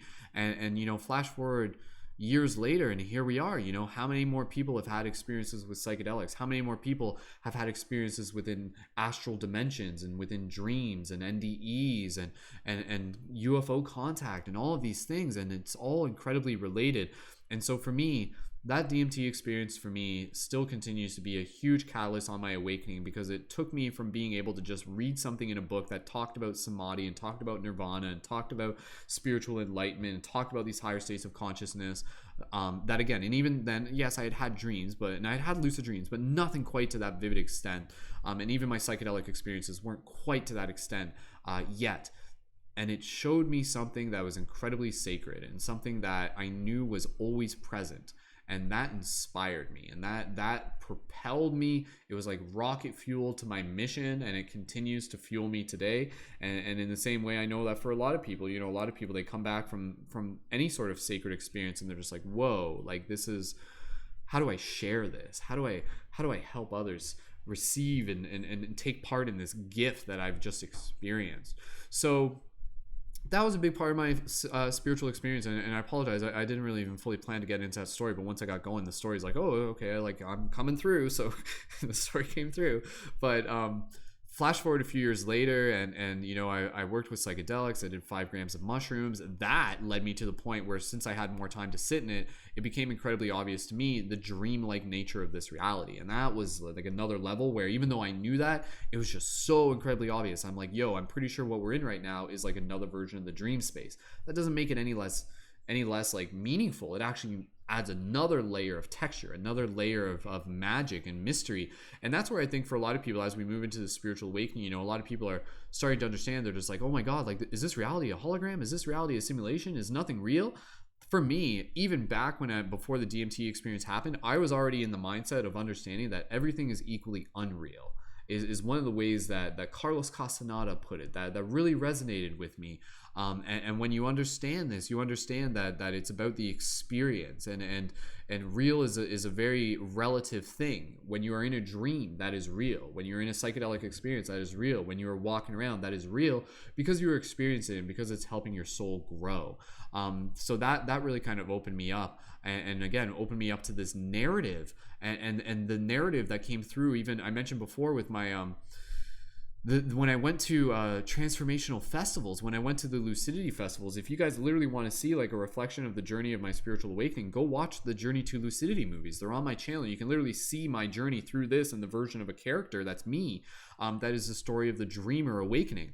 And I would say that through that, it really was a big thing of me stepping into this embodiment of this archetype of the light guardian, the light warrior, the light worker. But particularly that light guardian was something that I really brought into my personal narrative, because it was something that empowered me, and it really kind of came in again from what I was talking about earlier, the inspiration that awoken in me of the hero within all of us, the Luke Skywalker, the Jedi Knight within all of us, those of us who rise when the shadow looms. And so the journeys at the transformational festivals undeniably brought me into this place of awakening the guardian within me, awakening the seed of something within me that was just like, yo, like, we need to how do we awaken this within others? Because I felt like this immense duty and power and purpose and service, and it was like this wizard archetype. It was already there, but for me, it was always, again, going back to this vision of reverse time theory. Like, who I am today has been in me throughout all of my past journeys, and has slowly been like the layers of an onion unraveling, or the, you know, just revealing this self to me over time. And for those of you who are still in early parts of your journey, I'm excited for you to keep seeing that within yourself as you continue to see more of who you are. So flash forward, and you know, having those journeys at the festivals, they taught me so much. Huge lessons there, even just in terms of being able to let go and trust the process. Short story within that journey, the first year I went there, I had this very particular vision, and early on into the filming process, I was met with resistance and obstacles, and eventually it led me to this point of basically learning to kind of like surrender to this flow and surrender to this process. And the vision of what I thought the movie was going to be didn't quite turn out how it ended up being, but how it ended up being was perfect. And so it's kind of like this idea of like, whoa, like, okay, like the universe is clearly orchestrating things. How can I meet it halfway? How can I kind of like deepen my trust, deepen myself to be like a conduit for this creative purpose, this conduit for consciousness? So that inevitably was a big part of my spiritual awakening. And again, even flash forward, a little bit later, and that eventually evolved into what many of you have seen with the birth of my Mystic Spider-Man concept, my Mystic Spider-Man persona, which again is this awakening of the hero, of the superhero, of the psychedelic superhero. So for me, my spiritual awakening has been being able to craft the most badass, inspiring, and real story of us coming together as a team of light guardians, as superheroes, whatever you want to call us, and bringing us together to be able to be in service, to be able to help assist and accelerate the shift in consciousness. That has been a huge part of my journey, and it continues to be something that I wake up to every single day, just by showing up in community and showing up as a content creator and showing up in service.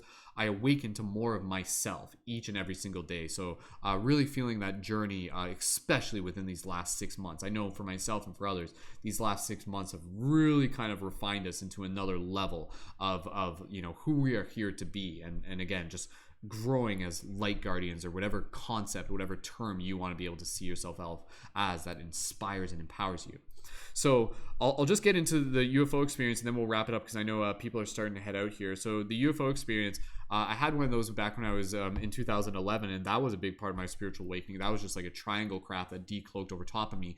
But this UFO experience that I just had, literally like almost like a week ago to the day of this filming, when my partner and I, Lacey, we went up camping. And as we were up camping, we had the intention to be able to make contact with a UFO. And so as I've come to experience as a result of these contact circumstances, these contact scenarios, they're not just here to entertain you. They are literally here to awaken consciousness. And other people will share this. We didn't talk about this specifically within people here in tonight's podcast, but other people have undeniably had awakening. Parts of their story have actually been, they've kind of been in the matrix, asleep, sleepwalking, and then they've seen a UFO and they're like, what is that? And what else is possible? And it digs them deep, they start digging deeper down the rabbit hole. For me, I already knew the UFO thing was totally possible. It was right up my alley. But this was the first time that I actually intentionally, quote unquote, called in a UFO, or what we refer to as, I like to refer to them as OUs, other us's, less focused on the material of the craft, more focused on the relationship between ourselves and these beings. And so I'll just give the short version here, but me and my girlfriend, basically how you call in UFOs is by meditating, setting that intention, and you kind of invite them to be able to show up while projecting a vision of your coordinates, almost like a Google Map zoom, and then you patiently wait and meditate and get to a mind-heart coherence, and if it's right for them to show up, they will show up. And so here we were, like literally like only there, I was meditating for 30 minutes, my girlfriend joined, and then we were meditating for about 15 minutes. We had a laser pointer, and then lo and behold, little blinks began to appear in the sky, and then within the quadrant, they directed our vision to a specific quadrant of the sky, and within this quadrant, a very prominent light appeared, and this light basically kind of like descended from space. It didn't just move vertically down, it like moved in, it like moved closer, and it was very clearly obvious that it wasn't a UFO, that it wasn't a satellite, like it wasn't an airplane. And immediately, this was the big part about the spiritual awakening that I'm getting to, and kind of ending on this this big note here, and then we'll wrap up the podcast. What was so noticeable was the sensation, was the visceral energy sensation. It wasn't just like, oh my goodness, this is exciting. It was like, whoa, something is actually happening to me, like on an energetic molecular level. Like it wasn't just adrenaline. It wasn't that. What we basically experienced, again, doing this process of calling in a UFO, and again, for those of you who are interested, yeah, definitely check out, not only the videos on my channel about this that I just posted today and on my TikTok, but watch the documentary CE5 by Dr. Stephen Greer, the letter CE5, which stands for Close Encounters of the Fifth Kind, which is human-initiated contact. That's the protocol that I'm talking about. That's why I learned how to do this. That's how I learned that it is possible. And by me sharing this, again, I know it's going to inspire other people to be like, ooh, like, I'm open to that, but this experience, having that UFO kind of arrive there, and then it kind of flew over the tree line, but we saw it for at least a minute, incredibly transformational, incredibly powerful within my journey of awakening. And literally just within this past week is kind of opened me up into really feeling this new awakening part within myself that I always felt called to, but now it's kind of more like actualized is where I feel like I'm kind of like an ambassador for this experience, an ambassador for this message, to be able to help us as a collective continue to develop this conversation, which again, as I was mentioning to Kelly, a big part of our spiritual awakening is going to be us theoretically having contact with these OUs, with these other us's, be it in dream space, be it in like sightings, be it, you know, through other modalities. But when the UFO, after it left, me and my girlfriend, we kind of felt as if it was still like in the area, as if it was like maybe hovering above and cloaked. Like we didn't know, we couldn't see it, but we, like intuitively, we're like it feels like it's still here. But as it was still there, it felt like there was like almost like we were underneath a shower of love, like someone was like pouring love on us. And the visceral sensations was akin to basically what we could only refer to as a Kundalini energy sensation. So the Kundalini energy sensation, again, you know, that's that sensation that you get when you kind of like listen to really good music and you're like, ooh, this is perfect. And you might just get it for 2 seconds, you know, but it comes, it's there, and it's like, oh, like what was that? Like that sensation is kind of like Kundalini energy, so to speak. It's energy kind of moving up the spine. This is the same energy that we literally feel when we're having sex, when we're having an orgasm. But even then, it might be momentarily. This experience was like literally this sensation, and it was kind of like moving through us, and it was happening for like a couple hours, and we were just kind of like breathing through it, and it literally felt like coming up on psychedelics, like coming up on acid. It was kind of similar to that, very visceral. And me and my girlfriend were just kind of like trying to make sense of it, and we're just like it feels like it's like activating like something inside of us. Like that was one of the best ways that we could explain it. It felt like there was like something inside of us that was changing, that was shifting, that was calibrating. And you know, flash forward a week, and I just feel like I just feel not even just physically different, because I can't really say whether or not I'm physically different. Obviously, I'm just focusing on being healthy in general. But there's like this another layer of texture to my story, and inspiration and motivation and intuition and creative drive. And I feel that, you know, within our ongoing spiritual awakenings, this is something that can be open to others, for them to be able to have these experiences and to be able to have the visceral sensations that will go along with you. Not always, like I don't know for sure 100% of the time, but this is at least what we experienced, at least again when the craft was that close. But undeniably, I feel like for me, it just the fact that it happened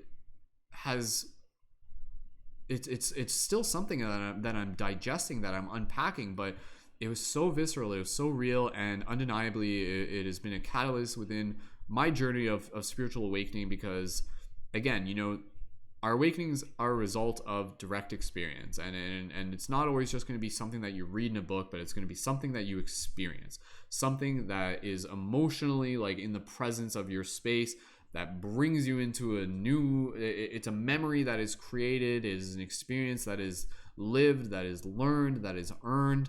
And so now I have this, you know, little something else like on my in my itinerary, in my like my resume of things that I've experienced, and I carry this experience with me, you know, with deep humility and gratitude, and I'm just so sacred for this sacred gift, and it's still going to be something that I'll continue to be able to hold space for in the community, because I just encourage that, you know, for those of you who feel called, this is something where some sort of experience with OUs, with UFOs, if you feel called, could totally be a chapter within your journey of spiritual awakening, as it has been within mine. So that's my story of my UFO. I appreciate everybody sharing. Again, I didn't really know exactly whether or not that was going to be a long story, but if you resonate with that, please feel free to drop an 1111 in the chat. And again, I feel like this is a story of our awakening, where it's starting to understand that, like, for a lot of us, like,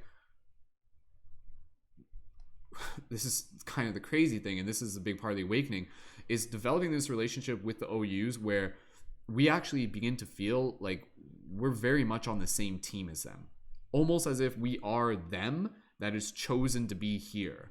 And this is something that, you know, for some people, you know, you get into the starseed kind of concept, and whether or not you fully identify with the starseed, I don't think you need to, in order to be able to undeniably feel and understand that, you know, like, you are part of a bigger team that is here to be able to help assist with the shift in consciousness. And for me, having them come to me, having them give me this experience, it undeniably makes me want to be able to like show up as a student and as a member of the team and be like, okay, like I'm here on the ground. I'm like with you. I'm with you, team OUs, but I'm the one that's here on the ground. What can I do? What can we do to be able to help assist and accelerate the shift in consciousness? Because that's the thing, right? Through us continuing to show up, we make a difference. Things are accelerating. Things are continuing to accelerate, and it's the individual moments, it's the individual conversations, it's the one-to-one interactions, it's the art we make, it's the space that we hold for ourselves and for others, and it's the motivation and the inspiration that we create as a team, and it's the narrative that we continue to move forward. So I really invite others to be able to see this bigger narrative, because this is the exciting part. Like, this is so, like, we're officially in like a sci-fi movie at this point. Like, it's that exciting. Like, here we are, literally multidimensional beings, like communicating with each other in dream time and being able to like unlock all of these like superhero psychedelic abilities and communicating with like multidimensional beings. Like, we are here, and it's important to be able to hold space and keep each other grounded, and just continue to move forward on this ongoing journey of our spiritual awakening with an open heart and open mind, and feet grounded to the best of our ability. So yeah, that's my journey. That's my story, and that kind of leads us up to where we are, and flash forward in a month from now, and we'll see where we're at. But I thank everyone again so much for joining in, and we'll just kind of hold space here for any quick questions. I don't know if anybody had, Camila or Dani, did you guys have any quick questions about my stories that I shared there? Not expecting it, but if you guys do have any quick comments, that's totally cool. Okay, we'll get close to wrapping it up here, and then we're just gonna we'll just do the outros real quick, just in case anybody wants to head out early, and then we'll close it off with the meditation. So Camila and Dani, I'll pass it over to you one more time just to be able to give some closing thoughts, and then we'll conclude the broadcast from there. So Dani, I'll pass it over to you, and any just gratitude you want to express, maybe how was it listening to this podcast? Did you learn something? How are you feeling? And when you're ready, Dani, go ahead and conclude. Well, of course, first I want to just express my gratitude for this space. Literally, while I was here, I just I don't even know how to describe it. Just a moment of realizing how this is just like one point in my life, and how like even having this space is temporary. And when you remember that, it just makes you so grateful that you can even have it and experience it in the first place. And at one point when you were talking about your story on DMT, and you said like it felt very familiar and going home, like when I had my awakening, it was like when I connected with spirit again, it felt so familiar, and just I knew that just being in this body, being me, wasn't all there was to life. When I woke up, I literally had this sense of, I've had an awakening before, just Dani hasn't had an awakening, but I have. So, just kind of that sense of familiarity outside of this reality, I guess you could say, is something that really resonated with me. So, yeah, just I'm like new to this path for this lifetime, but at the same time, there's a part of me that feels like I've been on this path for a lot longer than I actually have in this lifetime. And it's like, I don't know, it's not even, words can't even like describe all like the things that like I'm feeling in terms of reality, or I haven't quite found the words. There are like some language limitations, I guess you could say. But again, just want to express my gratitude, and like that feeling very connected feels really good, especially when I think most people live their lives often never connecting with this. So I feel really grateful that I even get to connect with it consciously at all. Awesome. Dani, thank you so much, and again, just super excited to be able to have you here, and again, just for everybody, like it's one of the most exciting things for me to be able to like see the story of the members in the team and the community, and week to week, month to month, we've seen each other grow, and that's kind of the idea, right? Like, we're here, we're cheering each other on, we're celebrating, because as one of us expands, we expand, and as we expand, the universe expands. So it's a really, really powerful thing, and absolutely, I definitely echo that, Dani. Just that feeling of familiarity and being here before, and I know for a lot of us, we kind of have that feeling where it's like, 2020, it's like we've been getting ready for this our entire life. Like here we are, and now it's important for us to be able to do our best to be able to hold space for those who may be going through early stages of their awakening, knowing that it will be challenging, that it will bring up uncertainty, you will question things, you might feel crazy, you will learn things that don't make sense yet, but this is such a powerful time. And for those of you who may be new to spiritual awakening, again, just giving yourself that love and being able to connect with the community is one of the best things that I can recommend. And just being able to come back and check in and communicate and observe and learn and seek your own experience and gain your own knowledge and develop your own understanding. And that's the thing, like as you do that, you will continue to meet more of who you are. And if anything, I think that is the journey of the spiritual awakening, is to be able to deepen our relationship between ourselves and the universe. But at the end of the day, at the end of the path, it's about being able to meet more of ourselves, to be able to like unwrap the gift of the present of who we are here to become, so to speak, while honoring the path that has led us there. So Camila, I'll pass it over to you. Any sort of closing thoughts, words of inspiration for the people out there? And thank you so much again for joining. No, just very, very thankful for the space. Like Dani said, like I feel like this is a family, and like, yeah, I've been seeing everybody like grow so much in just so little time, and I just can't wait to see, where we're all going. And just a bit of advice, just to be very compassionate in this time towards yourself and towards others, because I mean, we're all going through massive changes, all of us, whether we're aware of them or not. So just kind of hold space for compassion, and just be gentle with yourselves, and yeah, just go through that shadow work with a lot of compassion. And yeah, just thank you so much for this. I love this space, and I love seeing everybody grow. It's made me grow a lot. Like it encourages me to like seeing you guys doing your stuff and like getting out there and just putting your truth out there. It makes me want to do it too. And I hope, this spaces are encouraging other people to do the same. So thank you so much for this. Awesome. Thank you as well, Camila. Beautiful. All right, so with that said, we're going to go into our conclusion meditation in the next moment. So if everyone wants to get comfortable for that, as we're doing that, as you're just getting yourself comfortable, it'll just be a very short meditation. Huge special thank you. We actually had a new Patreon sign up during the broadcast. So special thank you to Jennifer. Jennifer, I'm not sure if you're in the chat, but if you're in the chat, please feel free to let us know. And for everybody here, please feel free to give a nice thank you to Jennifer, spelled Jenipher.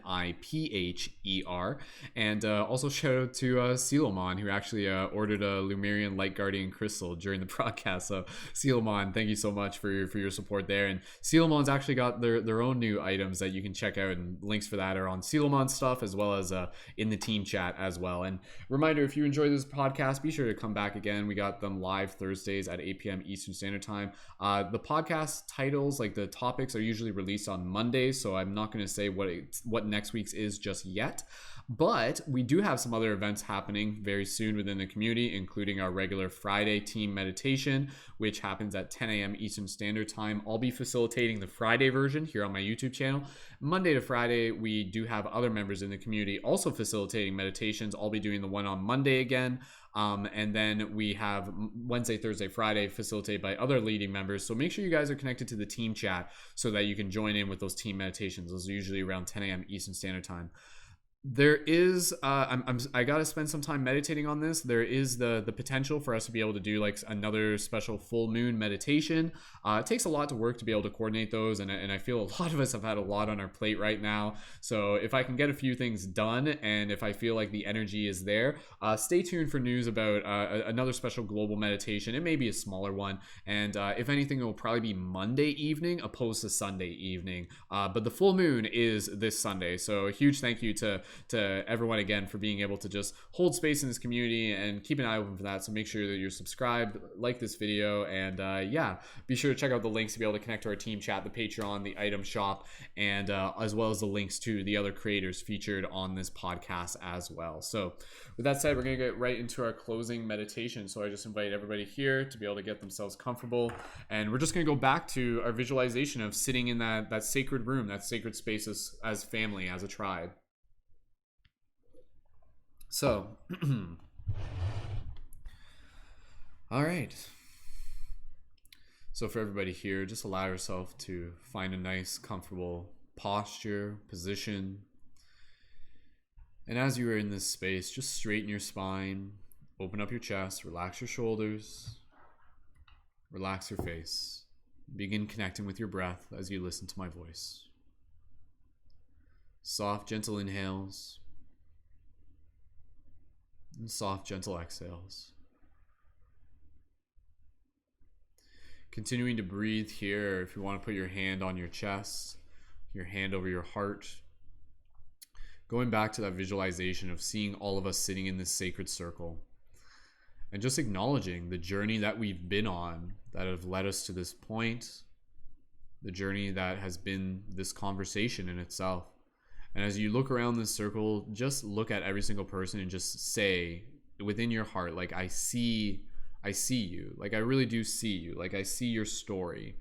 I may not know all of your story. For some of us who have shared tonight, now you know a little bit more of our story, but seeing within the energy of the heart and just acknowledging each and every single one of us here and acknowledging the sacred journeys, the sacred stories of our spiritual awakenings, the sacred paths up our mountain that lead us back home, that lead us to these shared places of celebration and excitement and growth and consciousness. So just take a moment here to be able to express this love, feel this gratitude. And in this moment, we're going to visualize everybody kind of standing up, and we're going to do a little bit of a group hug, almost like a cinnamon hug, where you could kind of imagine people standing in a line, and then imagine one person kind of like rolling, and then eventually the roll becomes like a cinnamon roll. This is like an actual type of hug you can do if you got enough people. And you're somewhere within that hug, or just imagine a regular group hug, and just add a little bit of a sway to your body right now. So just like a physical sway, left, right, back, forth, whatever is comfortable, whatever you naturally sway in. And just feel the rhythm of the team, the rhythm of the breath, and just feel this love, feel this gratitude, feel this acceptance, feel this celebration, feel this support, feel this story of us, whether you think of it this way explicitly or not, the story of us rising as light guardians, the story of us doing what we can as shifters, the story of us as dreamers, the story of us as soul. And just hold space to be able to feel this little gentle rock, feel it as a breath, synergizing with the team, and just being in this space. And I'm just going to go quiet for a moment. I want you to just be able to speak words of gratitude to everyone who is a part of this team, to everyone whose hearts are holographically connected in this moment. So what words do you want to share? Words of gratitude, words of kindness. Speak those words now to everyone.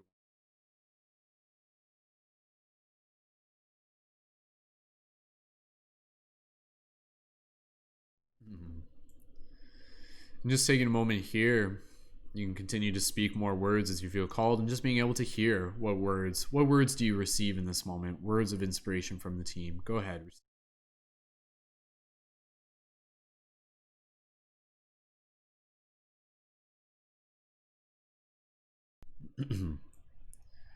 You are so loved. You are seen. You are perfect. You are whole. You're courageous. You are strong. You're resilient. You are flexible.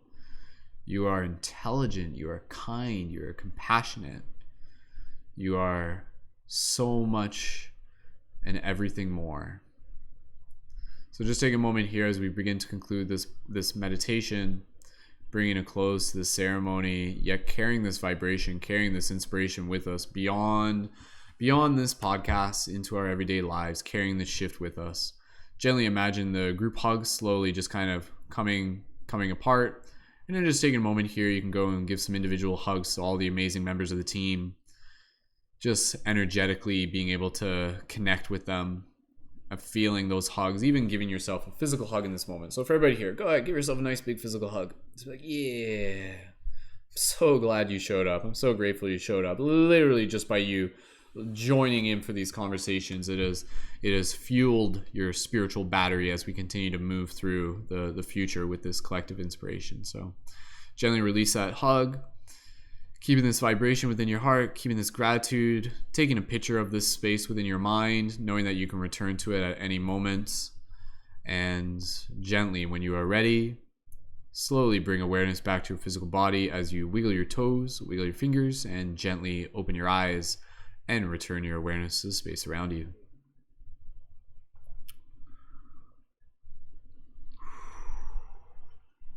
Beautiful. Awesome. Wonderful. Welcome back, everyone. Thank you so much again for being a part of tonight's podcast, for tonight's discussion on stories of our spiritual journey, stories of our spiritual awakening. So thank you again to everyone who has shared on air tonight, to Dani, to Brianna, to Shannon, to Kristen, to Kelly, to CeeLo, to Lauren, to Camila, and to everybody in the YouTube chat, and to everybody listening to this in the future as well. So we'll be back here again for more podcasts. Be sure to check out past ones. Again, you can find the links for that all in the info. And please feel free to leave some more comments. Leave some comments in the team chat. Let us know how this episode was for you. Reach out to creators who you resonated with. And be sure to connect to the team chat. Check out the Patreon, all that good stuff. And please feel free to let your friends know that we got something really awesome going on here. And thank you for just doing all that you do and being all that you are, and for helping assist and accelerate the shift in consciousness. So beautiful. All right. With that said, fellow members of the team, join me in singing a little song as we say goodnight to everybody who has been a part of tonight's circle. So gently unmute your microphones and sing them a song as we say farewell and until next time. So for fellow leading members, go ahead. You can say, "Thank you for coming. We're so glad you came. Thank you for being here. Thank you for being a part of something special. We love you. We love you so much. Oh my goodness. Thank you. We love you. Beautiful. All right. Thank you again, everyone, leading members, community. As always, keep it shifty, and we will see you in the future. Peace, love, and hope.